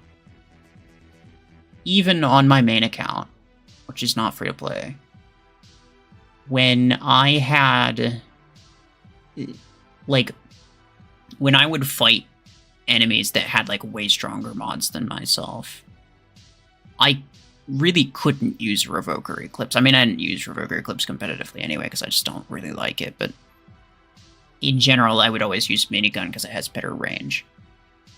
But, like, I wouldn't copy the Revoker Eclipse thing, because, like, even just one level difference on my mods means that I die and they don't, right? Between the two of us, there's no level of me playing better than them that's going to result in me winning, like, pretty much guaranteed. So I like to leave a little bit more space for me to be able to actually kill them by at least playing the game in a specific way, rather than just raw damage numbers, damage and HP numbers.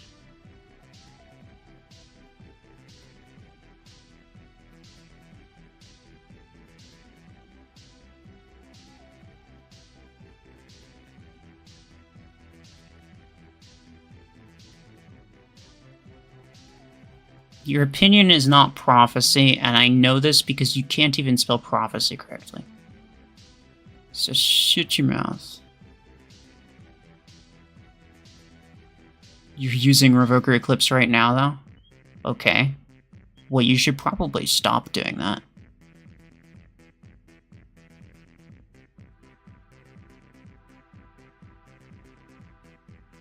No, I'm not gonna set up my face cam right now. If I don't have it when I start, I'm probably not gonna have it at all.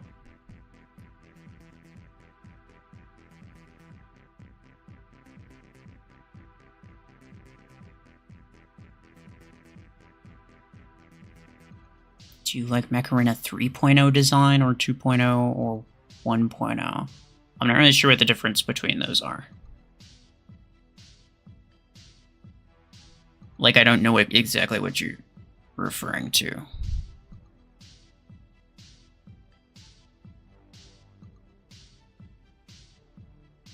You only use Revoker Eclipse for free-for-all? That's kind of fair.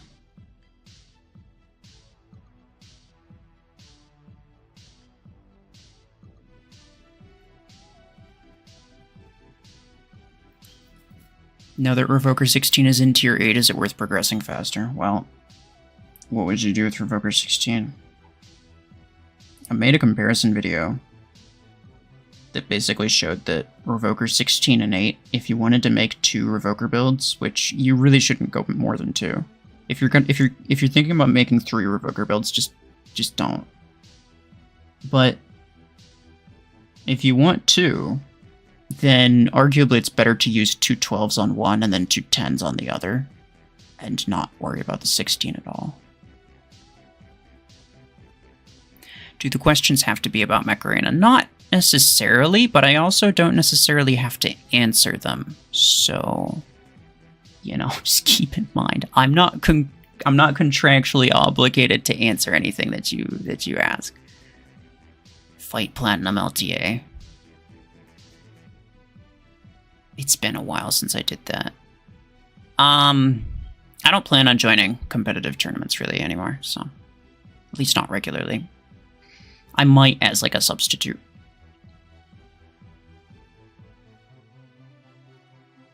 Nothing worth double 16 Revokers. I mean, can you think of anything that you'd put double 16 Revokers on that wouldn't do better with double Stormwreck 16? Specifically, Deathwalker. I mean, Deathwalker's really the only thing that you possibly could put double Revoker 16s on and do good with. But even then, Stormwreck's better. That's basically what I'm trying to say.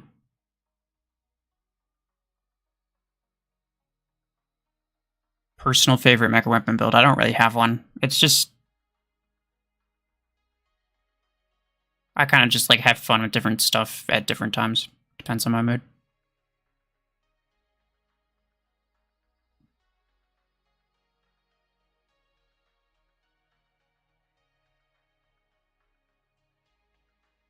So 3.0 is when they did the redesign.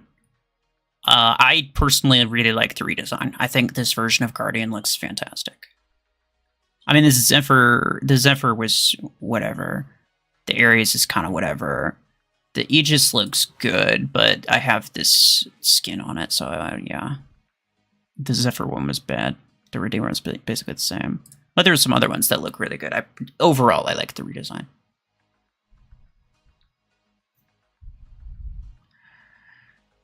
Did I answer a question about Salver earlier? I mean, I don't think so, but, like, yeah, if I answered it and then you were like, oh, I just wasn't paying attention, I asked and then just left, I'm probably not going to repeat it. Because, like, brother, what are you doing at that point? What are you doing? When did they do a redesign? They did it, like, a couple years ago, I think. You're close to 2 years ago, maybe, at this point.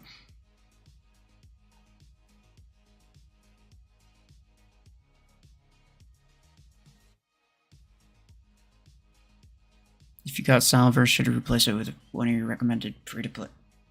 Replace a build on the recommended free-to-play hanger. So the recommended free-to-play hanger from the Gear Hub guide is a bit outdated at this point. It's still a decent hanger, but it's a bit outdated in terms of that it doesn't have revokers. Or pod gun, I think. Does it? Wait, does it have pod gun? I think maybe it does. There was like two things. I could swear that there was two things that... I don't know. I don't remember. Anyway, you could. Salver is a really good team mech, but it's not for everybody. Like, I wouldn't recommend, if you were making a competitive team, I would not recommend that everyone in your team use a Salver, just as an example. It's probably not a good idea. Buster Bros, I'm gonna time you out. You're asking some really weird questions. Like, honestly. Keep it up, I dare you. You loved the OG Gatecrasher skin. I'm not gonna lie, that was like the worst skin in the entire game, in my opinion. But, I mean, everybody's got their own opinion, so...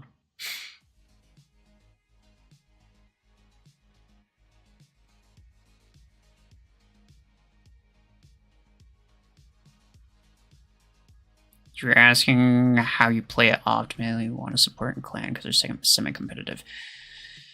I would probably ask Sanji more than anything, but in general, I'd just say, like, keep it a distance where you're not going to get rushed. Like, you want to make sure that if anyone tries to rush you, that they have to deal with the people that you're healing first.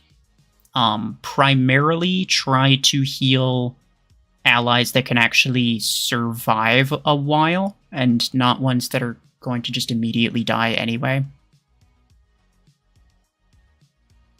Lacewing is actually one of the best mechs to heal because it's so hard to hit it that, like, pretty much the only thing you can hit it with is, like, pod gun and strike rocket, and so you'll only take minimal amount of damage from those specific weapons. And so being able to heal the Lacewing and just, like, keep it topped up in HP basically makes those weapons nearly useless, even though they basically exist just to be Lacewing counters. So if you play it well, then you'll counter the Lace. You can counter their counter to the Lacewing, essentially, and then eventually, hopefully, those backline guided weapon guys die, and your Lacewings don't, and that ends up. I mean, like, you probably know by now. Whatever team has the most number of Lacewings is probably going to win.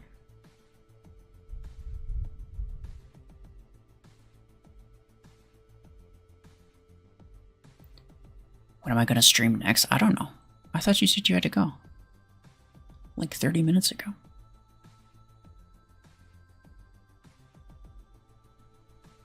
I don't have a schedule for streaming, though. Just so we're clear. 1v1. No, I'm not doing 1v1, bro.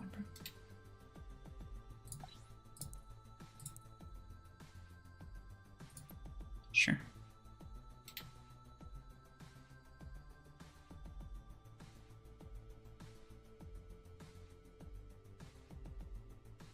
Should you upgrade Panther to 6 stars? You shouldn't worry about upgrading anything. Now, I was talking about this earlier, and a very common mistake that people make is as soon as they have the means, they just immediately upgrade everything. I mean, probably, I would say easily 80% of people here, unless your mech is maxed out, more than likely, all of your mechs are level 7. Unless it's like rank 6, then it might not be. But more than likely, all of your mechs are like rank 4 level 7 or rank 5 level 7.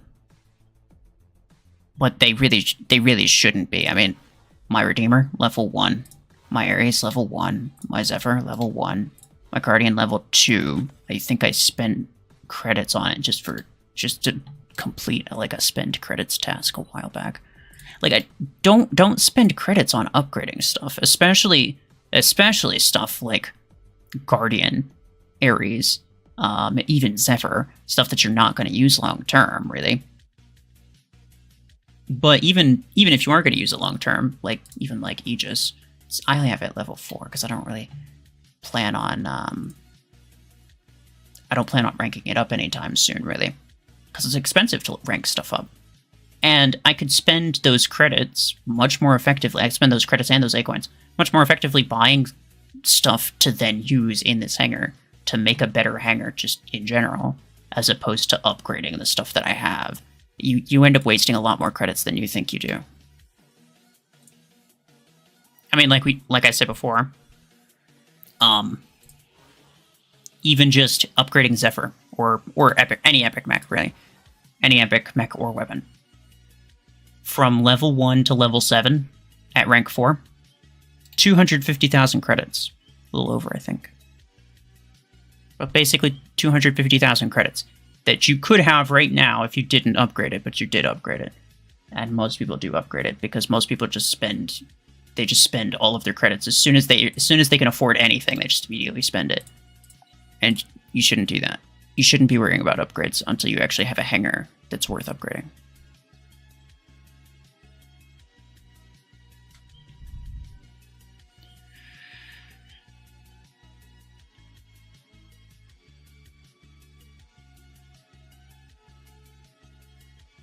Trident from Frontiers. Wait, what is it? What do you mean?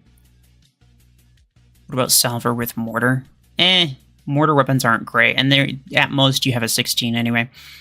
You try 2 Trident and 1 Dragoon. It seems like a really fun build. I have a triple Trident build, bro, and it's so strong. It's my anti-flame build. It's actually 3 Tridents on a Cyclops. So, like, I will mess people up with that thing.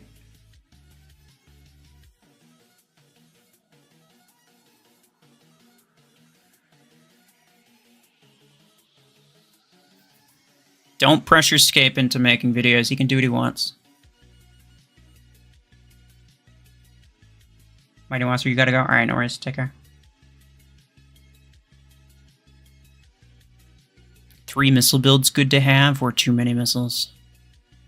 I mean, what builds would you have? 3 Stormwrecks? We're going to see the new map tonight at midnight. I mean, I don't think so. Is there a reason that we would?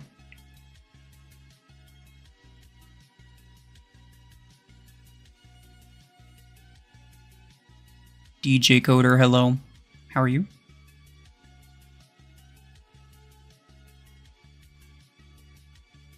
Do ID inspection? Nah, I'm not gonna do that, sorry. Not today. 3 Stormwrecks. I mean, it's not the worst idea, honestly. Can you get Frontiers on the Apple Store? No, it's not a mobile game. It's a PC and console game, and I actually think that that's for the best. I think most of the reason that Mech Arena and War Robots, the regular War Robots, are such terrible games is because they are mobile games. And they can afford to just have the most stupid monetization ever. This goes for any mobile game. You'll see crazy monetization in any mobile game. they can afford to do that because people will play it just out of convenience. If people have a good setup that they actually spent money on, be it a console or a PC or anything, there are much higher standards on those games. And I think that is, if anything, going to be the thing that keeps Frontiers from being a pay-to-win game.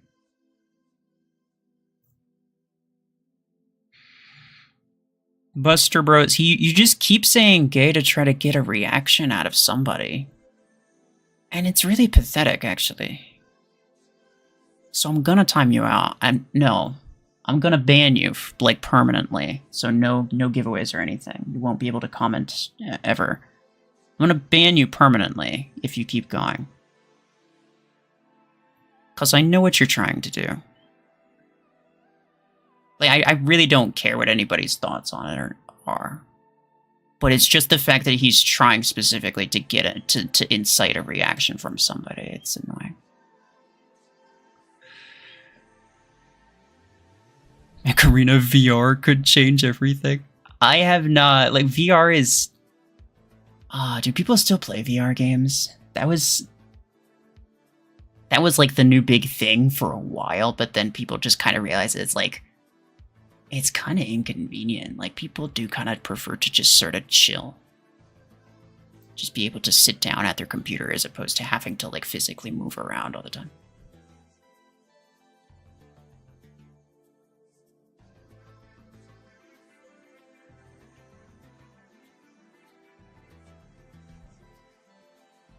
What are the chances of suppressor meta? Well, I mean, it sounds like it's a status effect, so it's just going to immediately be countered by Eclipse, and Eclipse is literally everywhere. You can't play the game unless you're using an Eclipse at this point. Literally everything is countered by Eclipse, and they keep making new stuff, more and more and more new stuff with status effects that try their best to be useful, and some of them are kind of useful, but what it does is it just keeps beating down all of the mechs that aren't Eclipse. And it just leaves Eclipse as the one and only thing that's even usable if you actually want to play the game and don't want to be stuck in one place EMP'd for all of eternity.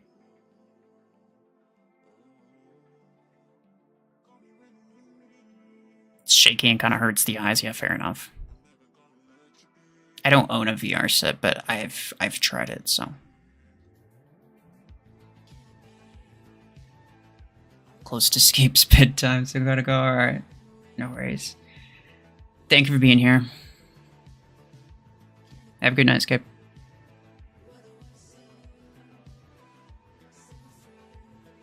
If Gatecrasher was rare and you could get it early, would it still not be worth getting?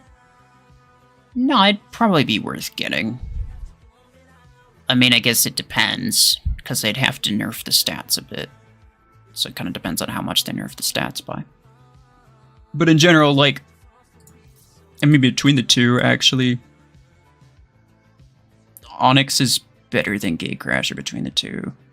But even in Tier 7, Scorpius is better than both of them, because Scorpius with, like, Helix Track or something is actually pretty solid.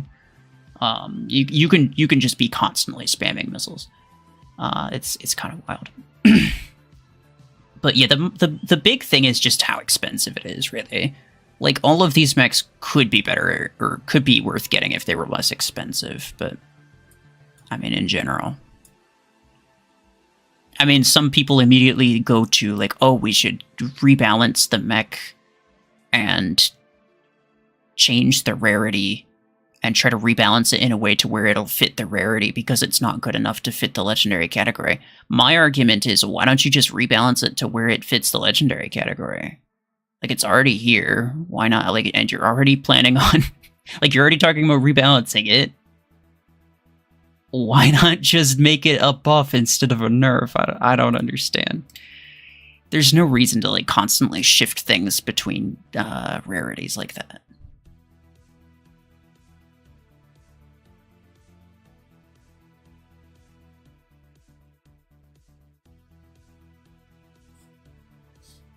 Try Solus Revoker. I have used that, but I mean, I can't in this account anyway.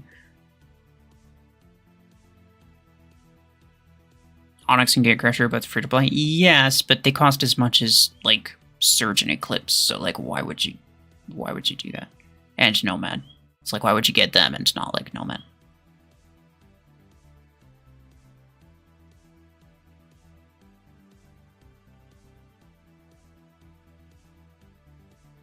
Why is Redox still so bad? It's been so long. Because the devs don't like to nerf and buff things. I can understand why they don't like to nerf things, because they know that people will be mad, but I actually don't know why they don't want to buff things. They should. People... When things get buffed, people are generally happy. Because there's always going to be those people who have it, and it's just not very good. And then all of a sudden it's like, oh, nice, this thing that I already had, that wasn't very good, is now better. Or maybe it was already kind of decent, and it's now even more decent. You know, it's like, it's just a net positive for people who already have it. Very few people are going to complain about it. It's like, oh my gosh, they buffed this thing that wasn't very good. I don't have it, so now I have to get it. Most people, like, I mean, it's, unless they buff it to where it's like super meta, which really doesn't happen. Open a fortune vault. I legitimately can't. I have 3 fortune keys. What do you want from me? I mean, I know what you want from me, but like, why? Don't spam. These lesser legendary mechs should be like 7k coins. I mean, again, like, why make them cheaper? Like if we collectively had control over something, right? Let's say we all get together and we all collectively agree and we all basically pitch to Plarium. We're like, hey, we don't like the way that it is. We think you should change this thing. What is the thing that they should change? Should they keep them as bad legendary mechs and make them cheaper? I would argue that the best thing to go for, the best thing to pitch would be like, just make them better. Make them not suck anymore. Like, that seems to be the obvious solution to me.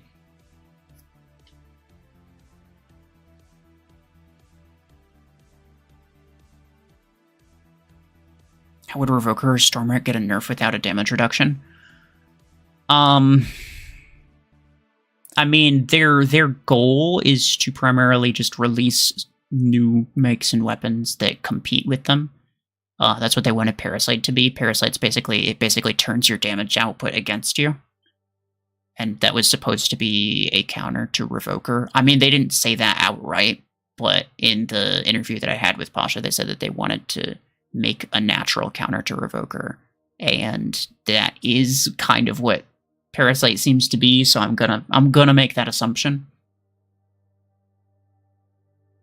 So, but yeah, that's the way that they prefer to do it. I don't really think that there's any reasonable way of making them balanced without directly nerfing them somehow. At which point, I mean, you could nerf their damage, you could nerf the RPM, you could nerf the reload, I don't care. It doesn't really matter. You do whatever. But at that point, it is a nerf and people would be very upset. Like, you could nerf the damage by 5% and you would see an outrage. An outrage. It does not matter. It's like 5%, 20%, 50%. You get the same level of reaction, in my opinion. Okay, maybe not the same, but a very similar level of reaction, I would say.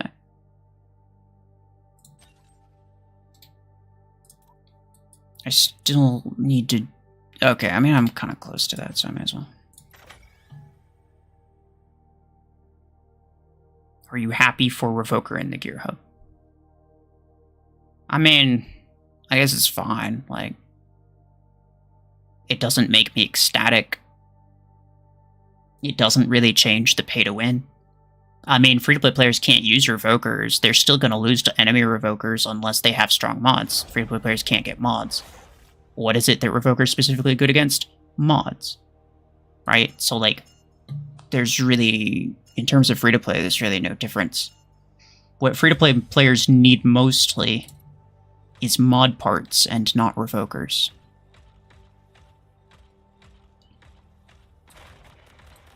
Bruh, they both got Seekers, that's wild.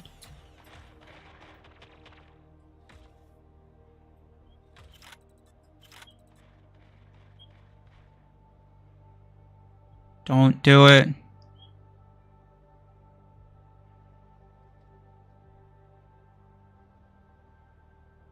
They're gonna mess you up, pal.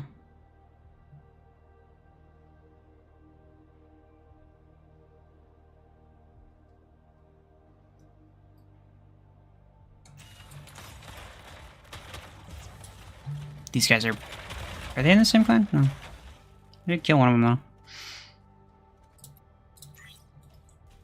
I'm very excited to, let's go. Very excited to mess them up. Every 3 days I get 50 of the gold ones from the task and weeklies. That's, yeah, but that's nothing. Like, in the grand scheme of things, it will take you, like, I don't know, 2 years or something to be able to get enough mod parts to actually buy and upgrade perimeter multilayers for your hangar.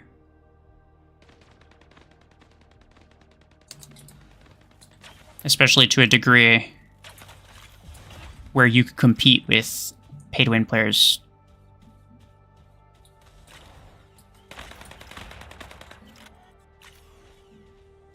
Because like I said, it's like they're mostly good if you have mods.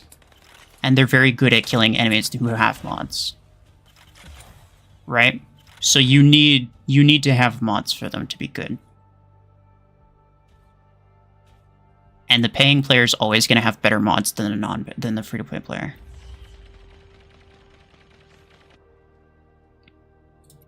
As long as Revoker remains the best weapon after nerf, people won't be that mad. But if they nerf Revoker and come out with a better close quarter, it's GG.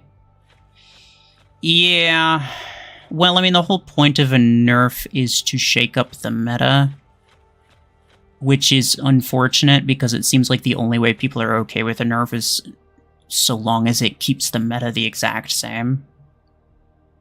Which is like, at that point, don't even bother nerfing it. Like, what are you doing? You know? No, I mean, yes, if they immediately made a new weapon that was just better right after nerfing it, and that became the new meta, then yeah, that's definitely a problem. But even just in general, like, nerfs are rather necessary, but at this point I don't really trust the devs to nerf things in a way that's actually, like, balanced. Because they nerfed Arc Torrent for kind of no reason. It wasn't even that good. But they nerfed it anyway. And they nerfed Disc Launcher into the ground. I mean, it wasn't too bad, but then mods came out and made it really bad. So, like, they could have just left it. They could have just left it be. They could have not touched it at all. Let mods come out. And then Disc Launcher would still have fallen from the meta. So there's kind of no point. So yeah, at this point I don't really trust them to nerf things the right way. But, you know, if you want a balanced game, some things do need to be nerfed. Like, let's just be honest. If nothing's nerfed, then it's not going to be balanced. I mean, maybe players just don't really care that much if things are balanced, or just like, yeah, that wouldn't surprise me. Okay. You have a feeling Bastion is made of car parts? Bastion is a literal transformer, bro. I don't know what's going on with that thing. Particle beams good. No, they are not. They're the best.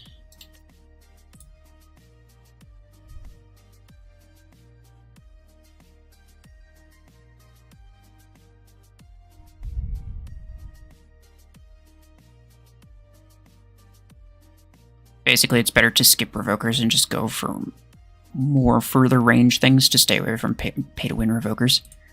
I mean, if you have a Surge, then you could use Revokers pretty well. If you have a Nomad, you could use Revokers pretty well.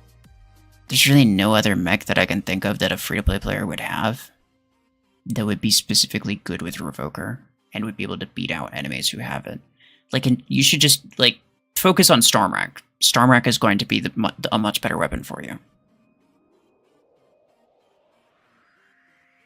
I fear that the Arc Disc nerf will be repeated, but with Revoker and Storm, and force everyone to change the entire hangar.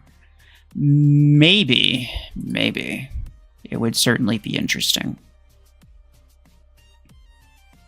I really do, like, I know that they don't want to nerf stuff, but, like, I think we just, they really just need to buff some things, right? Like I said before, like people will be mad if they nerf things, but in general, even if it changes the meta a bit, most people don't care if something gets buffed. Most people are happy if something gets buffed because it's like, oh, it's this thing that already existed that's now better. It's because it's mostly the mindset, right? Like they could, if instead of nerfing Revoker, they buffed literally everything besides Revoker, people would be significantly happier than if they were to just do the simpler solution, which is just to nerf Revoker by the same margin. Like it is mostly a perspective thing.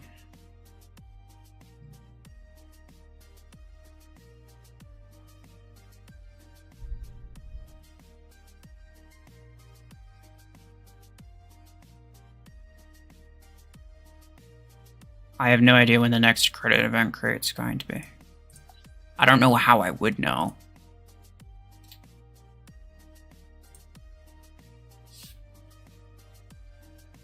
Did I get Revoker? No. Not on this account. Will I get Revoker? Probably not. Not for a while, anyway. I mean, I don't... Eventually I'll get to tier 7, but I really don't want to get either of these.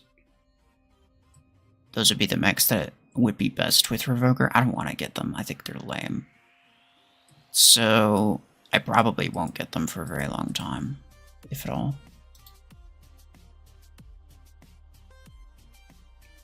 If they removed back damage, that would be crazy. It would significantly reduce how OP radius weapons are, as well as Revoker. I'm not sure if it would nerf either weapon to a point where they're not like the top meta anymore, but it would be a little bit of a nerf for sure.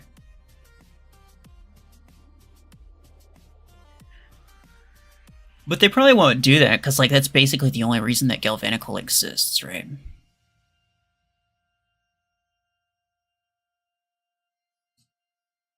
So it seems a bit counterintuitive in that regard. Did I fit? No, I don't do a lot of damage in these. Well, I guess that one round, literally got one kill.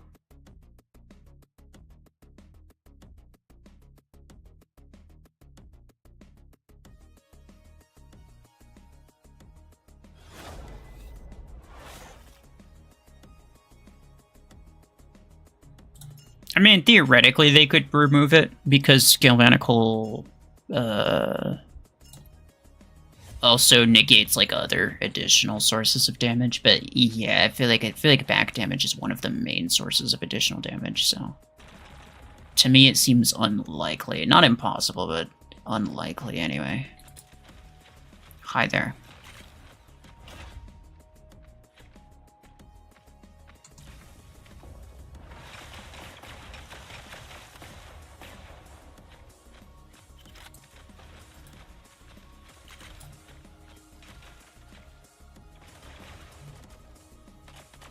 Oh, cool.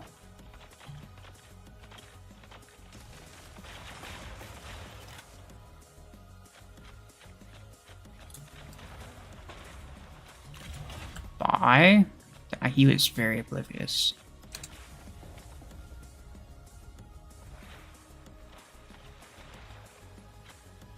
Ah, great, there's a freaking Seeker.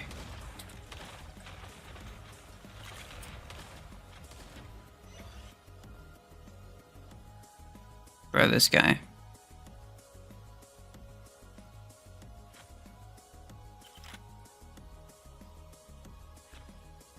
Revoker 10 or Stormrack 19.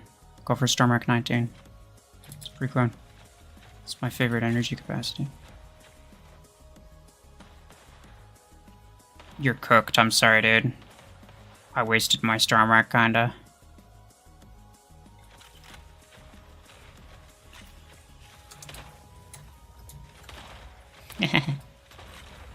Yeah, I'm probably dead.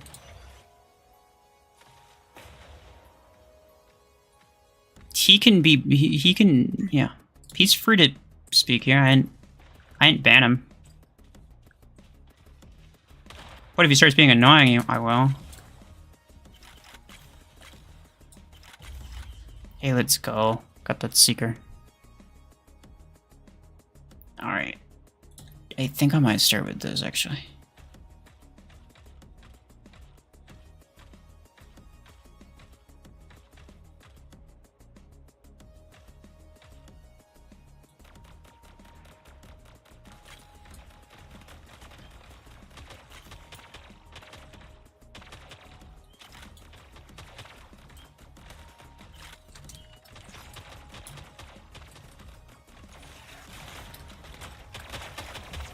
No. Cool.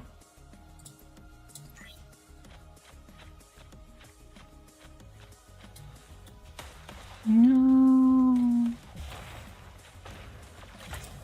Oh, that's annoying.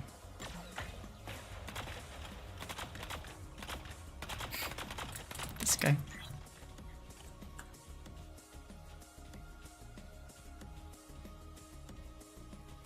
You can tell he's like,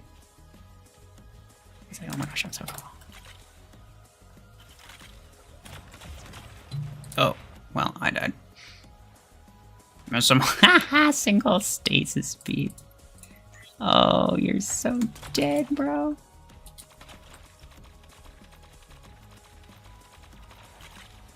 Oh, imagine dying to stasis beam. Could not be me. It could not.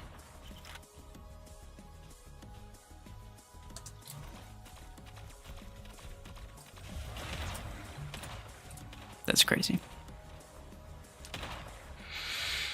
If you ban him, can't you just make another account? He could. It's a lot of effort to go to. If I found out, I'll just ban him again.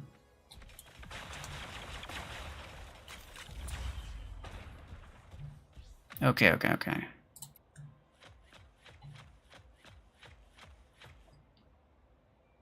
Alright, fella. Be careful. Alright? I'm proud of you for sticking in the game.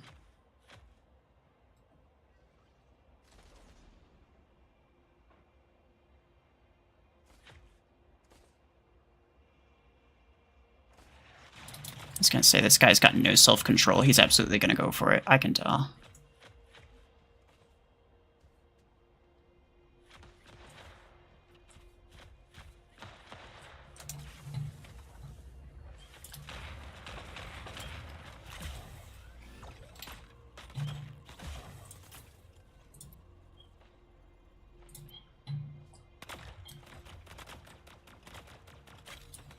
Bye-bye.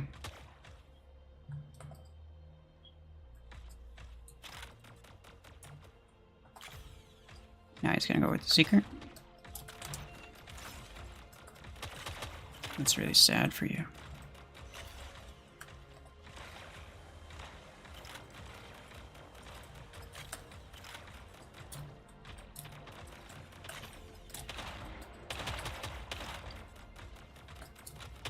It's really sad for you. It's really sad. That's a well-leveled seeker, I think.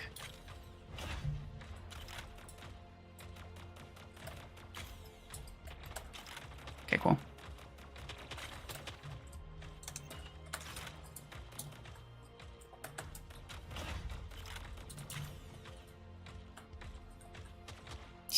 He's going this way.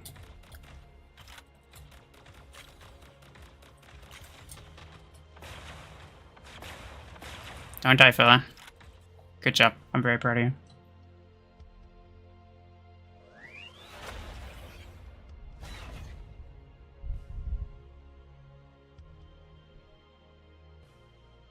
It's a shame Redeemer can only use ability on EMP once you rank it up, yeah.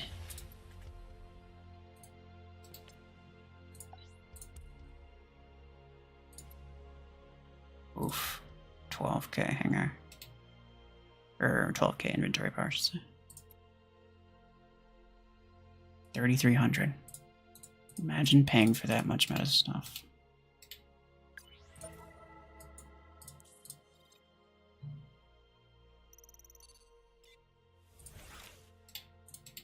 Cool, that's that done. Oh, I should see what my teammate had. He was a freaking gamer. Was it this guy? No. Sir Cool Jerk. Yes. A maxed out legendary, but what the... What is that? And what is this? It's rank 3. Bro, why is it rank 3? Why is it... At least he didn't rank up his Juggernaut, I guess. That's rank 5. That's rank 4. That's rank 4. That's rank 4. That's rank 5. He's gone. He's gone all in on this stasis beam zephyr. The most OP thing you've ever seen, bro. You can tell he really wants that build to work. It's fantastic. I hope nothing for but the best for you, my guy.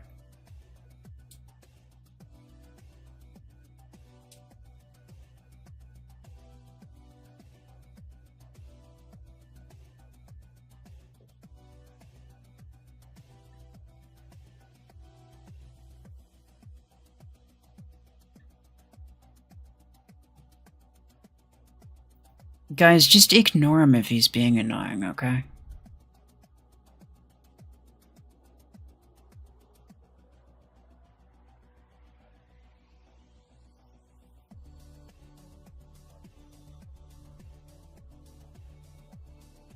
I feel like people need to be able to, like, actually, like, hear things that they don't necessarily like or agree with and not, like, lose their minds. Like, come on, it's one guy. He's being kind of annoying. Surely you can deal with it. You got the Purifier torso? Very cool. Have you tried it yet? It's very interesting. I want to get it.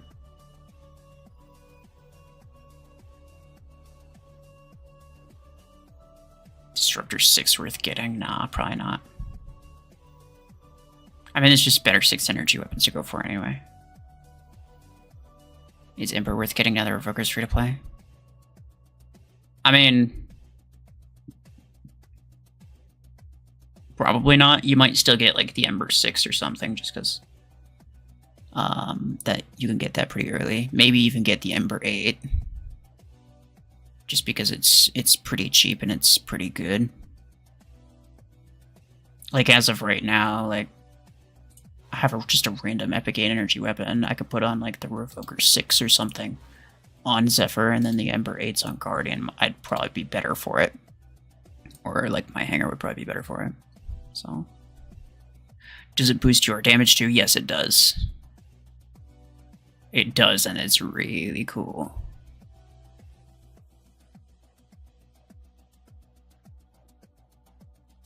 More of a normal stream and less like Q&A.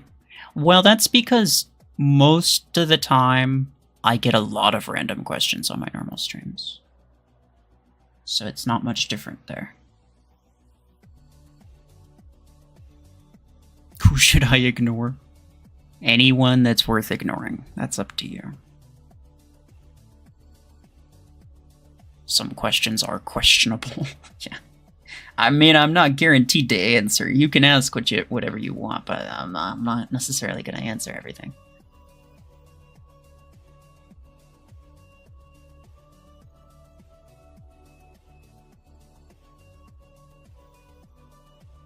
You feel like it's a good torso for playing with teammates? Yeah.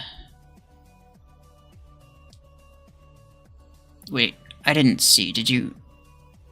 Okay. Have you used it yet? And if so, what have you used on it?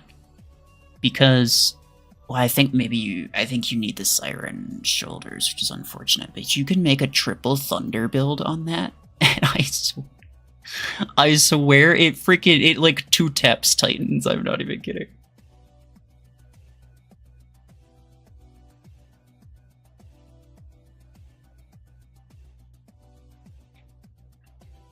Is silver worth ranking? I mean, it depends. It depends. If you like to play a support role like that, then sure. If you usually just like play by yourself with bots, then probably not. because bots aren't going to use the heals very well. If you like to play in squads, though, then yeah, it's pretty solid. Tried it once with Bulsar. You have 3 heavy weapons right now. Okay. Well, in order to fit 3 Thunders, like Thunder's really heavy. The weight's really high, and the Purifier torso is also really heavy. So in order to use the 3 Thunder, I think you need to use the Siren Shoulders, which are only 11 weight, if I'm not mistaken.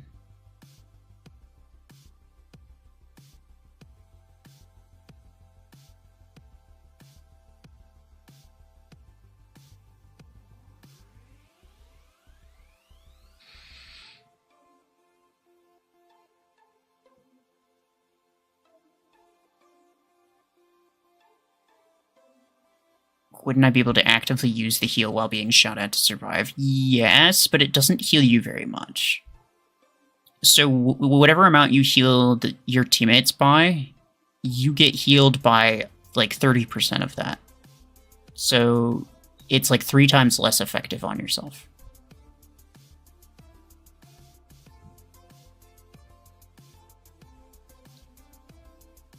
Is Aegis with Podgun good for endgame? Probably not. No.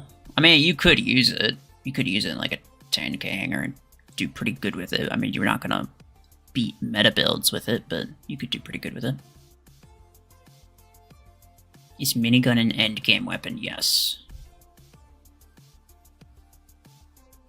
A lot of like meta hangers, quite a few of them will have 1 minigun build. Usually, like, on Eclipses is a pretty common one. Eclipse and Blockhorn are really good ones to put minigun on.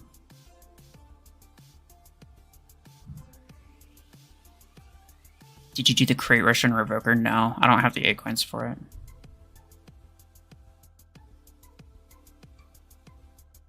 Is buying Missile Rack worth it? I'm pretty sure I already answered that.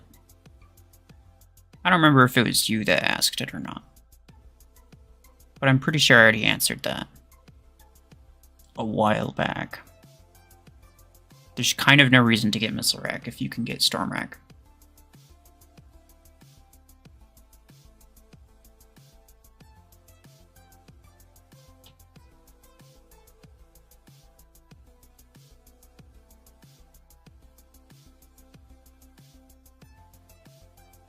Alright, don't fear. You're kind of harassing. You're kind of harassing my man. I'm gonna...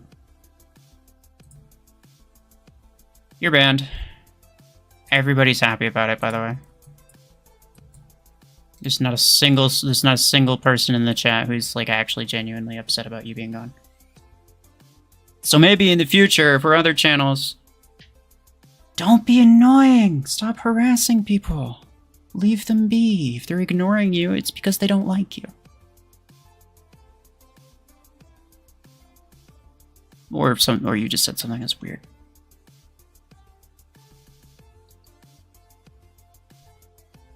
Would I be better off getting minigun or overdriver? I personally prefer minigun. Because one of the best things about that type of weapon specifically is, well, there's 2 things that I prefer about minigun. The first one is just the suppression, being able to just pump out a lot of damage down range, and basically that really keeps people from wanting to like push anything. With overdriver, you can't fire for too long before you have to take some time to reload. So you have to fire kind of in bursts, which is a little, it's not super ideal for that type of playstyle, in my opinion. But the other thing is the spread on minigun is actually helpful because it makes it much easier to hit moving targets at range. So I can much easier hit an enemy at like 80-90 meters range with my miniguns than I can with my overdrivers. Even though overdriver's way more accurate, the accuracy actually kind of goes against you at longer range. And you want to be able to be at least moderately effective at longer range because you know, at closer range, obviously, you're just going to be massively outperformed by, like, Revokers and stuff. So you need to be, you know, I'd say, like, around 60 to 80 meters range is the range that you want to try to be at. Who got banned? The guy was being annoying the entire time. I should play Minecraft. Nah, I'm fine.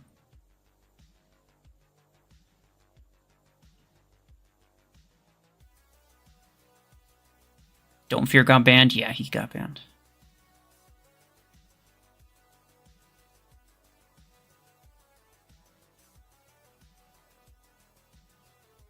What's Revoker's max possible range?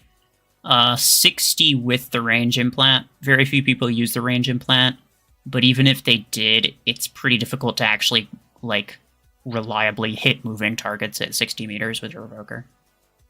So I wouldn't worry too much about being hit by Revoker at 60 meters.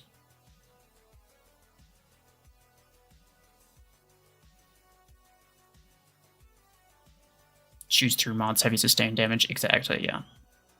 Yeah, minigun is the better of the two, in my opinion. Is Gatecrasher a good mech? Not really. Will a clan league ever be on Mech Arena? What do you mean?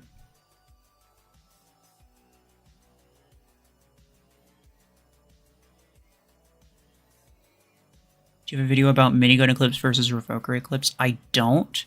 There was a video that Sentry made a while back that basically compared the two, though. It was a very well-made video. You should look it up. Shouldn't take too long. It was one of his more, like, one of his later ones, so it shouldn't be too hard to find.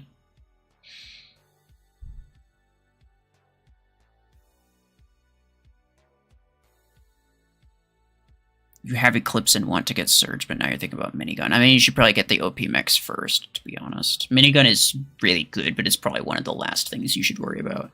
Because you could make a really good hanger with just Stormrax and Revokers. And even Podgun. Like, you don't even need Minigun, really.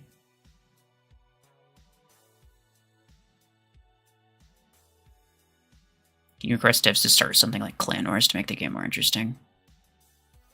I could suggest a lot of things. The problem is, like...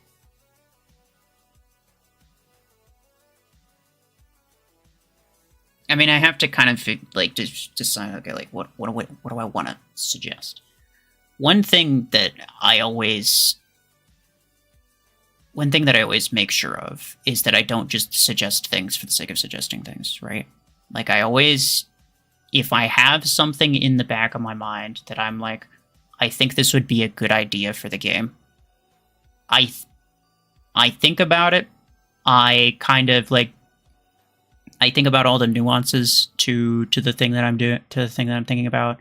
I'm thinking about all of the potential downsides, the potential exploits, depending on what it is that I'm thinking of, potential, like, exploits that people could have, all of the theoretical, like, all the benefits, obviously, like, the pros, those are cool, but you gotta think about the cons as well. So I spend, like, a week or two, at least, just thinking about all the potential cons.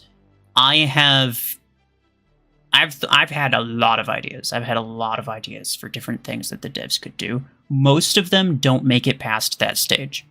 Most of them don't make it past the stage of scrutiny. And it's something that I think a lot of people don't bother spending time doing, is actually thinking about the potential downsides or potential problems that come with the suggestions that they're making. They're just like, well, this theoretically would create the specific benefit that we're looking for, so it's probably fine. There's really nothing more to be had with that, but there's very often downsides that come with everything. So you got to consider those too.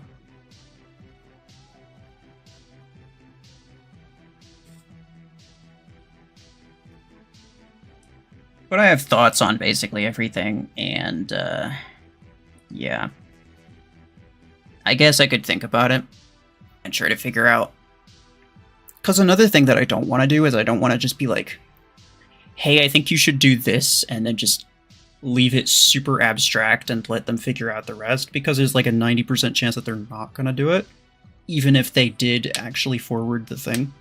Because let's be honest, at this point, I don't even know if they're forwarding most of my complaints or suggestions to the actual devs. It's like there's like one person that I have contact with.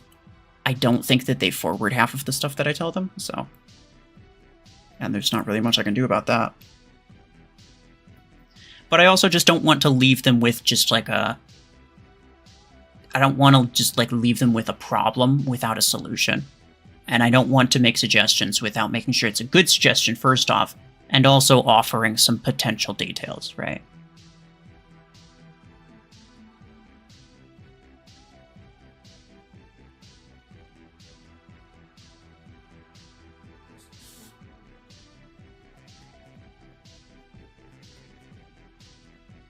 Wish Macarena had separate legs and torsos, had more chipsets, mods that could apply to each component, and weight limits instead of energy. You could have a greater variety of unique builds, yeah. At the moment, the game doesn't have, like, there's no customizing in this game. I think it was originally sold as, like, super customizable. It might even still be, like, one of their main marketing things is, like, you know, customization. But if you think about it, there's really no customizing to be had. Like, take, I don't know, even just, like, this build.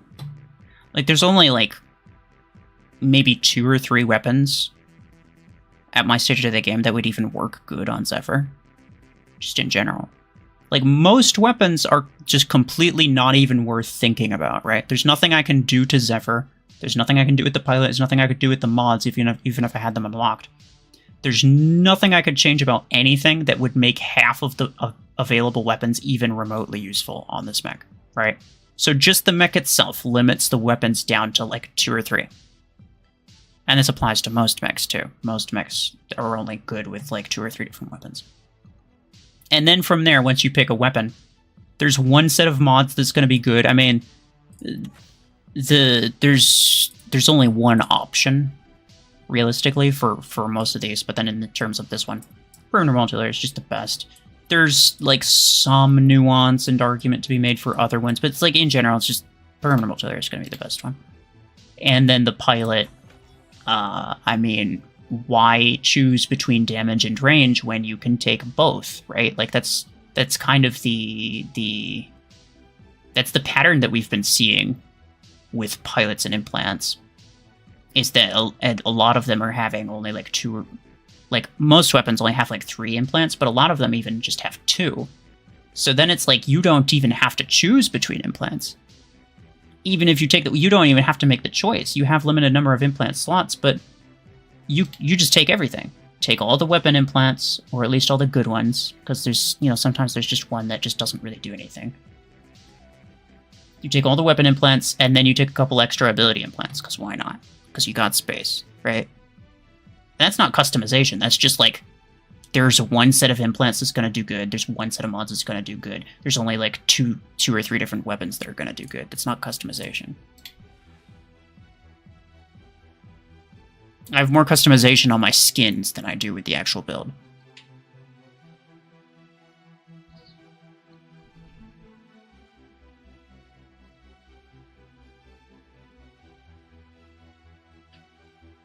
The game decides the builds, not the players. That is true, yeah. And I'm talking about like good, effective builds too, right? Like something you could get moderately decent results with quite a few things, but you know, when you're talking like actual meta, right? There should be like there should be a lot of different ways to build, to use one mech, a lot of different weapons that you could use on one mech, and a lot of different implant combinations, and a lot of different mod combinations, and a lot of different just general builds that you could use on one mech that would be nearly equally powerful. That's the way it should be, but it's not the way that it is.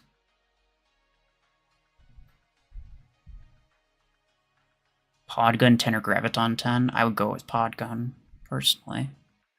You could get good results with Graviton as well, but nah. technically they can run it, but it's absolutely horrible. Well, yeah. Well, that's what I'm saying. It's the illusion of choice. You don't really have a choice. You don't have the choice between... It's not customizing your build. It's just choosing between a good build and a bad build, right? That's not customization, right? That's not, I'm changing this slightly, or I'm using this weapon because it suits me better. It's just, I'm using this weapon and it does worse objectively across the board without exception, but I like it because or it's cheaper and it's just what I have. Like, there's all kinds of reasons people use worse builds, but like, there's no nuance to it, right? There's no amount of just like, I'm better with this, so I use this.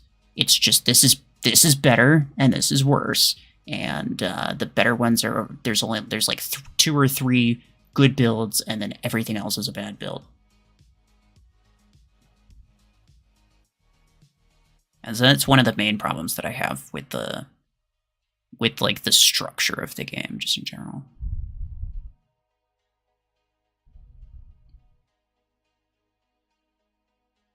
Revoker 6 or Podgun 8. That's up to you. Depends on what you need. Probably I'd go for Podgun 8, to be honest.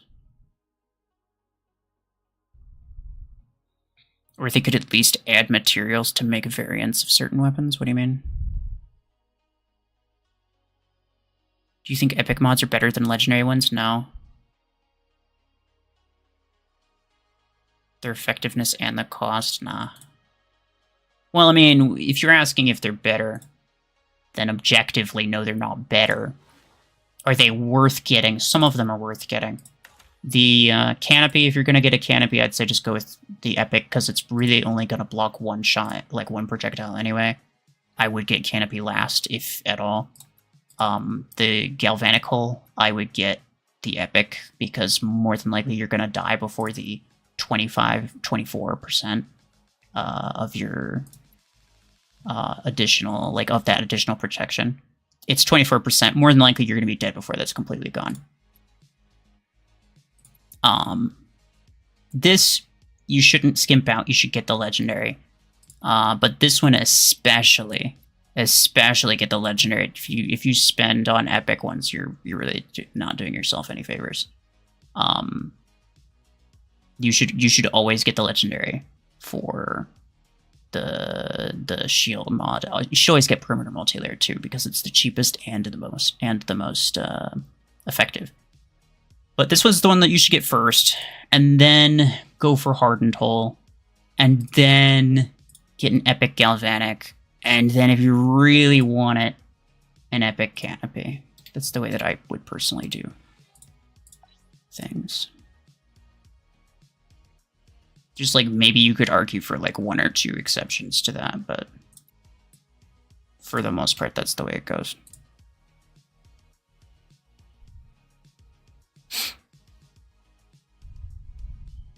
You could make pyro launchers or acid-resistant materials to make acid launchers.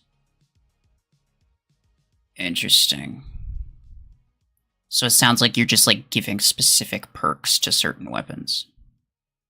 Which, like, I think if that's what implants did, or at least if implants did that to some weapons, I would actually be a lot. I would be a fan of that. To where the implant doesn't actually just like straight up just like, oh, here's more damage just because. It's like, it changes the weapon into maybe a like it applies a DOT effect. Maybe you deal less damage, but you gain a DOT effect. Or maybe all of the damage is just applied as DOT with a little extra. Maybe there's an implant that you could use to make pod guns apply stasis, or something like that. I think would be sort of interesting. But again, the status effect spam, there really needs to be a counter to that. Besides Eclipse. Eclipse is the only thing that counters it, and it makes it basically impossible to play the game without Eclipse. If you don't think the effect spam is a problem, I can pretty much guarantee that you're currently using Eclipse in your hangar, and that is one of your favorite mechs. So,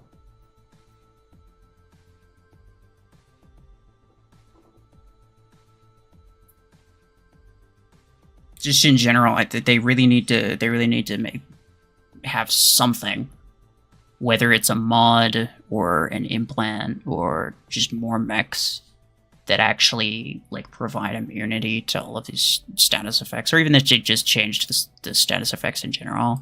Like I was talking about for EMP, like Zephyr, let's say.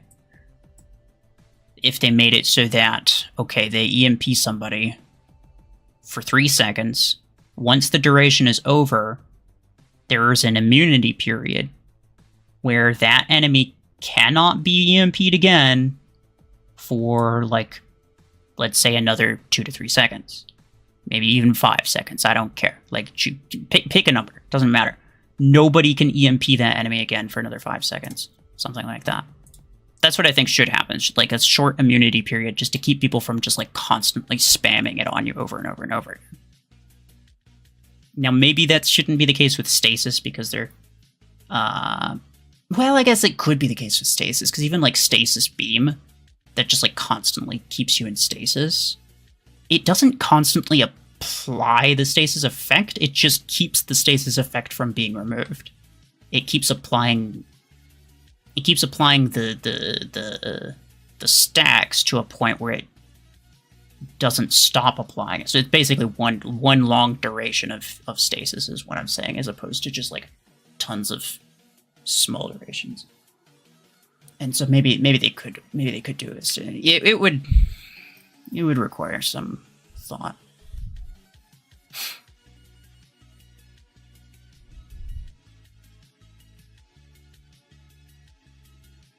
And the rarities make it seem like you'd be collecting legendary items, but the only ones you can collect are skins.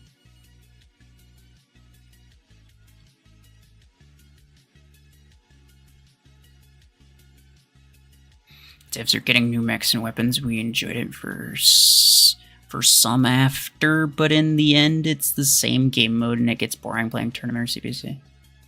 Make new mode. Can make it more interesting.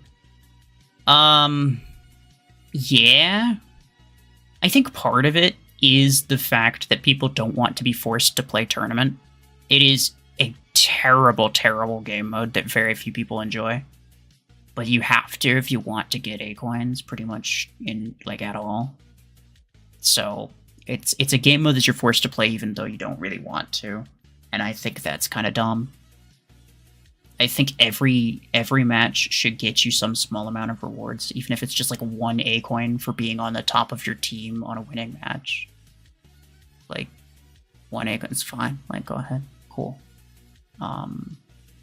It's better than nothing.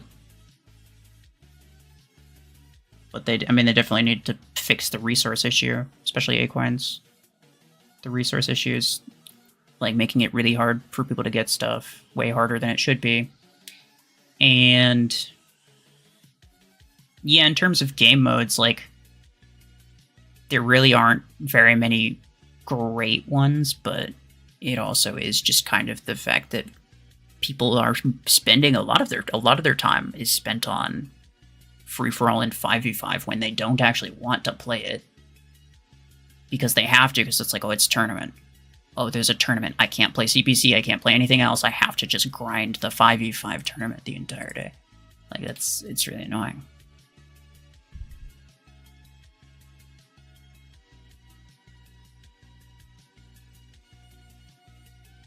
Could add some balance with greater variety of mods. It gives like speed, stealth, resistance to effects, etc. Yeah, the problem with those is that you have to assume mods can also increase energy capacity. See, there's a lot of things. Like, what's the first thing that comes to your mind when you think of an idea like that? You probably think of all of the cool ways that you could make some really bad mechs a lot more useful. But what I do, and what I was talking about earlier, which is like, you know, spending time thinking about all the potential downsides, like, the first thing that I do when someone tells me about something like that, or if I come up with an idea like that myself, even, is the first thing I do is I think of what is the most broken, disgusting, most sweaty meta spam thing that someone could do with that. Speed boost on Eclipse, higher energy on Eclipse or Surge, stealth on Lacewing to make it literally impossible to kill. All of these effect immunity on Surge, lots of things that would make the current meta even more meta and literally indisputable, completely unkillable.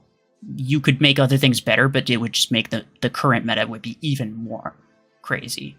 And that's the issue with it, too. It's like, that is the issue with it.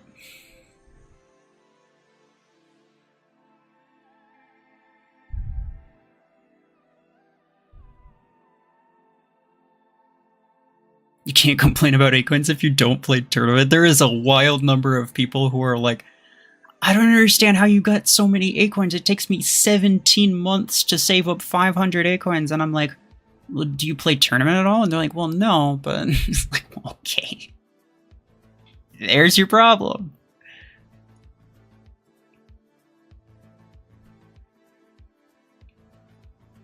But yeah, there's a lot of like tiny issues and stuff like that.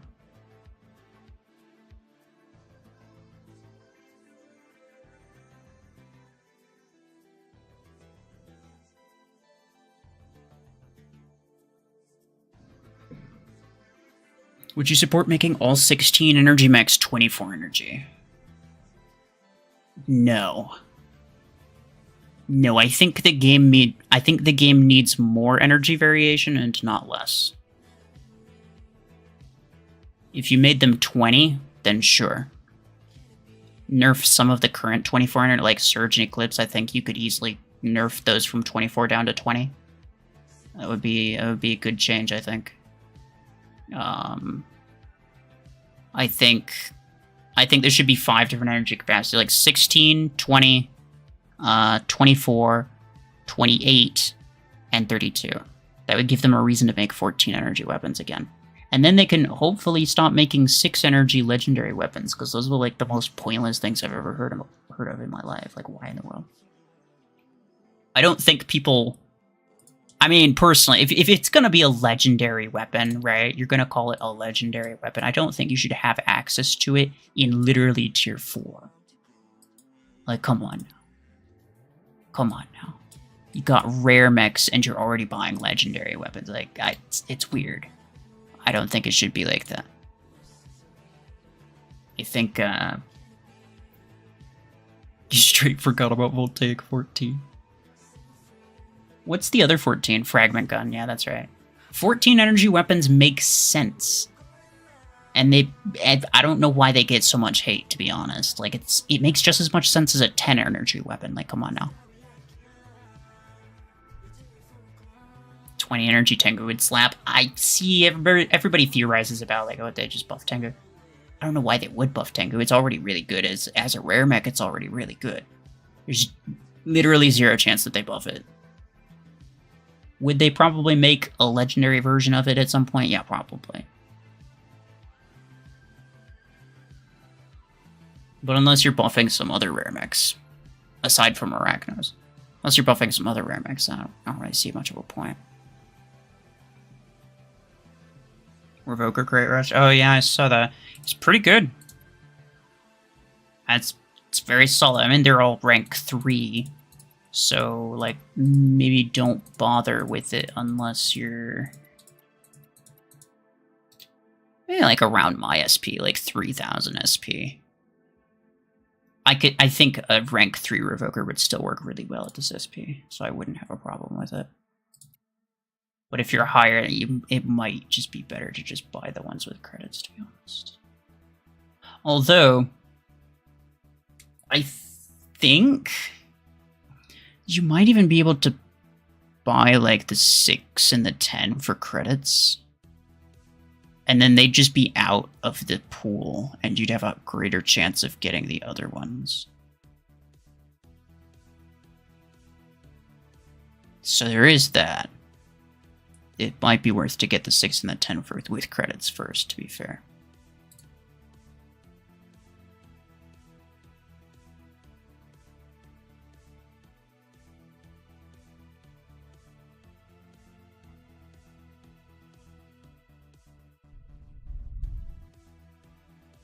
legendary EMP Tengu goes so hard. I mean, that's more than likely that is what it's gonna happen, though, is the thing.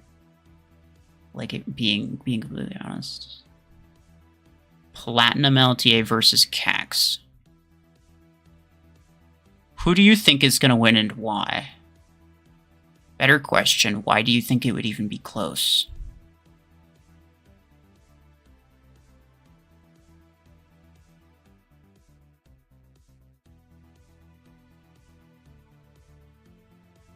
They made the categories meaningless. Yeah, pretty much. Well, they're both meaningless and literally everything. Because, like, you can't just max out a common or uncommon mech and have it do well. It's not gonna happen. They're crap. They're garbage. So it's like the rarities are both meaningless, but also, like, the most important thing. And it's really, really strange. It's really, really strange. But you guys already know my opinion on that, so...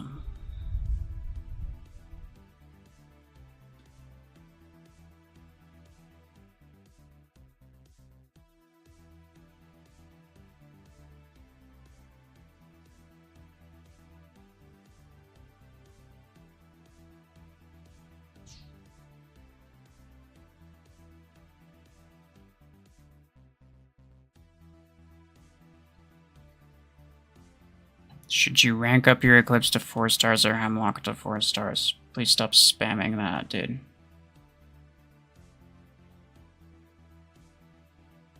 Probably Eclipse. I mean, more than likely you shouldn't be ranking up either one, just given how people are with upgrades. But...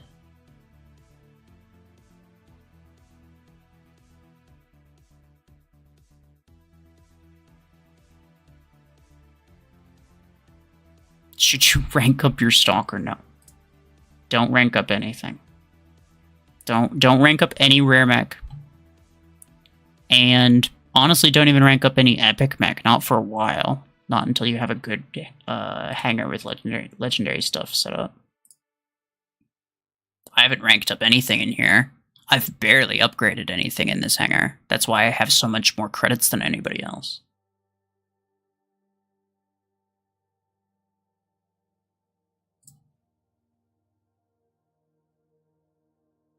Graviton Implosion punches through Parasite Leech. And a lot of 2 versus 2 fighting Parasites, Graviton will crush it. I do really like that about Parasite, is that it's super, super strong, but super, super weak to Graviton. Graviton's a very cool weapon. Graviton was one of the coolest weapons that they made in a long time.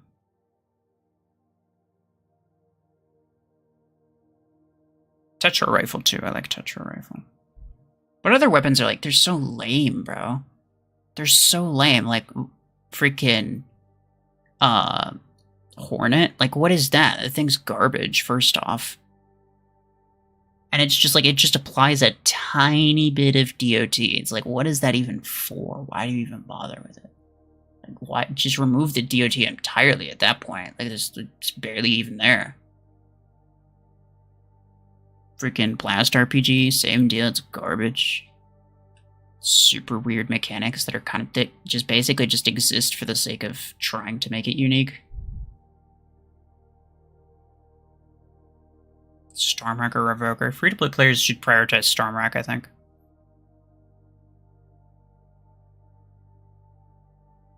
Ranking up Brickhouse worth it? No, you probably shouldn't even buy Brickhouse, to be honest.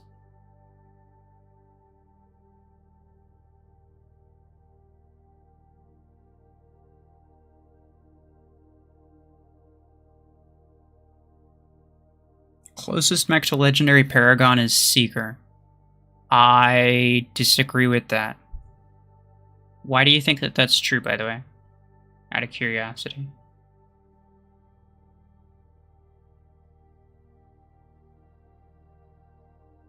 They created an entire new effect just for Horde it, when they could have just used the freaking the burn effect that they made for Hellfire.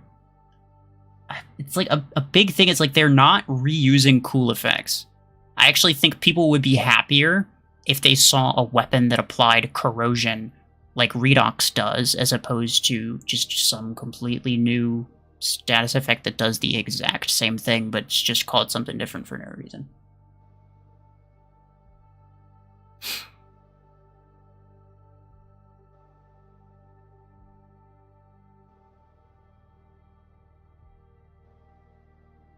Seems like the weapons are really oversaturated. Yeah, I kind of forget that some of them even exist half the time.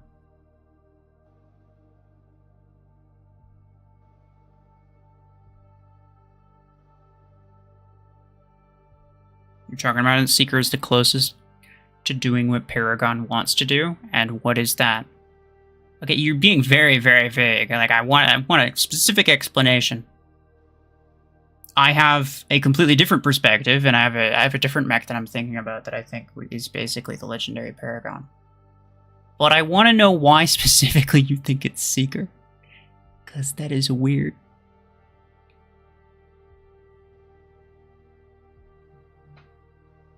Do Comp Bastion as a free-to-play player, should you max it? Probably not.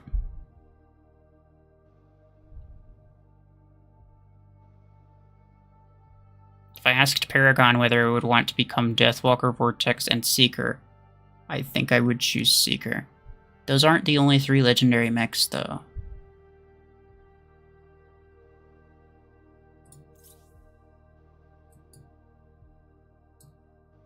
Wait, why are those the only 3 options?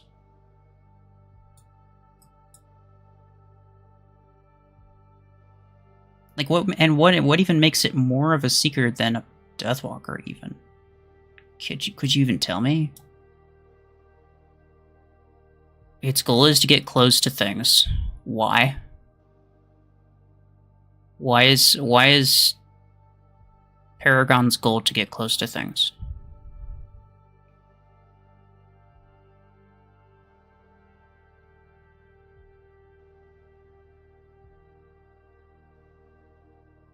Just got 90,000 credits by accident. That's cool.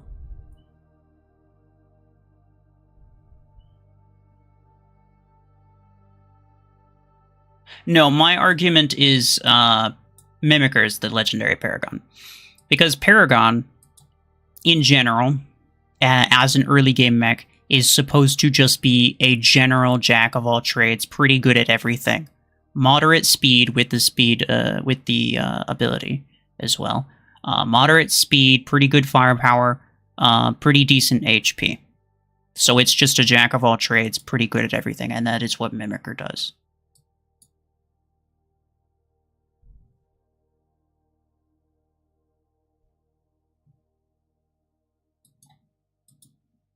You also brought up Mimicker. Well, you didn't argue Mimicker.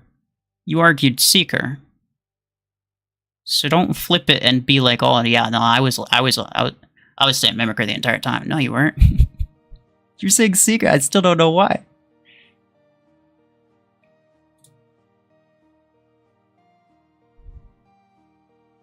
I'm not checking IDs. Sorry, Chachu. I might do a stream where I do that again. I don't know. I'm considering it, but there's just a lot of things there's a lot of information that I'm not given that would take like 30 minutes of back and forth for me to find out in order for me to actually like give good advice half the time. But yeah. What about Parasite? I mean, Parasite is like a tank that punishes you for shooting at it.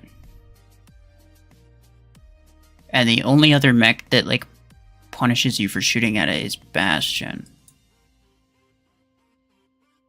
So I don't know why Parasite would be a legendary Paragon. He argued Mimicker beforehand. Well, his last one is the one that counts. And his last one was Seeker. So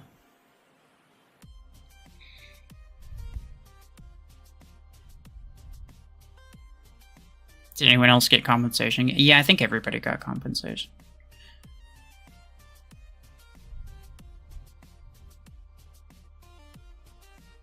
Deathwalker's Legendary Redeemer is how the conversation started, and then I said that just because Deathwalker gets a speed boost doesn't make it like Legendary Paragon.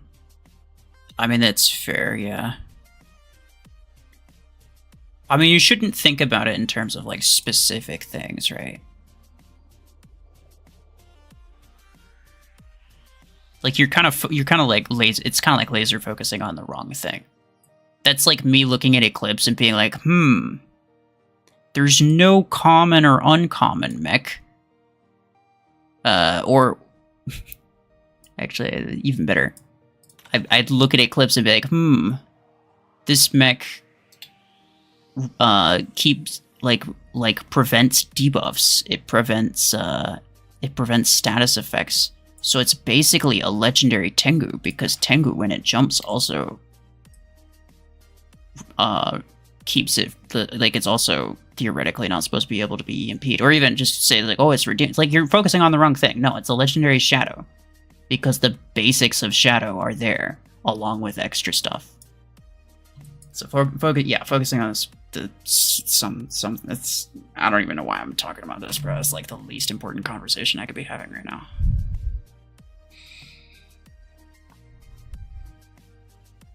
We're due for a new beam weapon. Hopefully it's something cool.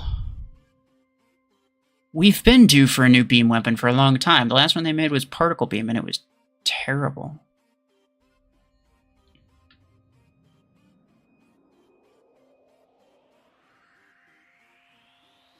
How can I kill a Hemlock with Eclipse? By using your ability. It pretty much doesn't take more than that. Your game doesn't launch on PC, that's unfortunate. I know Escape was having a lot of problems with it too. I haven't been having issues, so I don't really know what the problem is. Maybe try...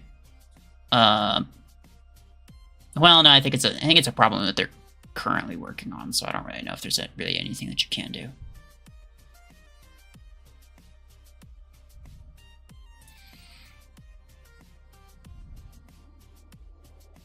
At least Particle Beam is fun, right? Not really. It's kind of frustratingly bad, if I'm being honest. Anyway, this has gone on for long enough. We've already, like, kind of devolved into completely unimportant questions. I think anybody with legitimate questions asked it, like, hours ago, so...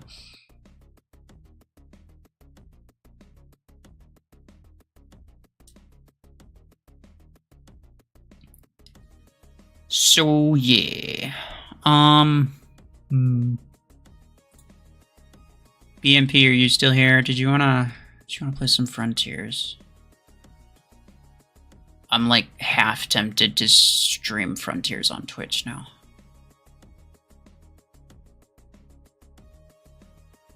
But we'll find out. Mech Arena video this week? I mean, yeah, I'll make a Mech Arena video this week. At some point, I kinda want to go back to, like, almost daily uploads. But they might be, like, I don't know. I'll have to figure it out. Either I'll upload, like, 2 or 3 videos a week that are, like, more thorough. Or I'll just upload just, like, kind of random garbage. Like, 4 or 5 times a week. I'm not sure which one I want to do yet. If at all. I mean, technically, as of right now, I'm still kind of on break, essentially. You really should go to bed soon. Okay, fair enough. Fair enough.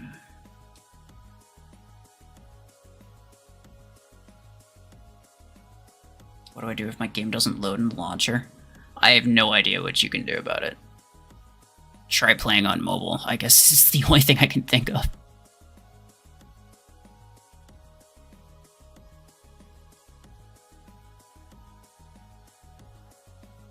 Is it worth saving a coins for Eclipse? Yeah.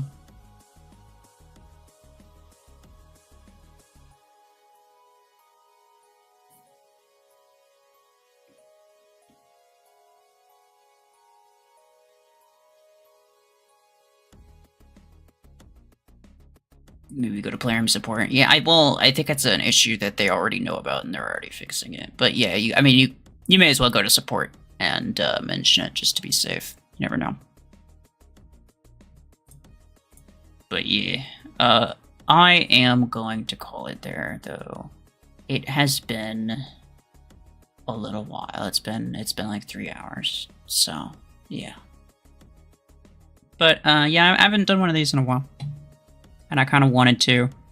Hopefully, I've gotten all of your questions out of your system. People keep commenting random questions. I'll be honest, I don't end up responding to most of them. Sometimes I respond, but I end up just like, I can't keep replying to the same things. If you want advice, the best place to get it, this has been the case for a while, the best place to get advice is in my Discord server. There are, especially if you grab the Mech Arena role, there's channels there specifically just for asking for advice. There's plenty of people there. I will look through it on occasion if I see somebody asking a question. Sometimes I'll respond. Most of the time, there's other people that will respond saying the exact same thing that I would normally say. So I don't need to respond all the time in that case. And yeah, if you have questions, you can usually get a much quicker response from there. And you can like have a lot of follow-up questions as well, right? Like on stream, I'm not going to have a 30-minute conversation with one person on stream, right? It's not going to happen. I have way more people to get to, right? It's simply not going to happen. But on Discord, you could be going back and forth with different people and figure out like the actual best thing for you. It's just a much more effective way of doing it. You can provide screenshots and stuff like that. Screenshots are very necessary for giving good advice, just so you know. Like, if you want advice for your hanger, don't type it out. Share a screenshot. Give screenshots. People will ask like what you have and stuff. So like, there's a lot of stuff. There's a lot of stuff that people need to know in order to give good advice. So just be prepared to answer follow-up questions. But yeah, the link to Discord is in the description as always. Otherwise, yeah, that will be it for me. Appreciate y'all. Take care.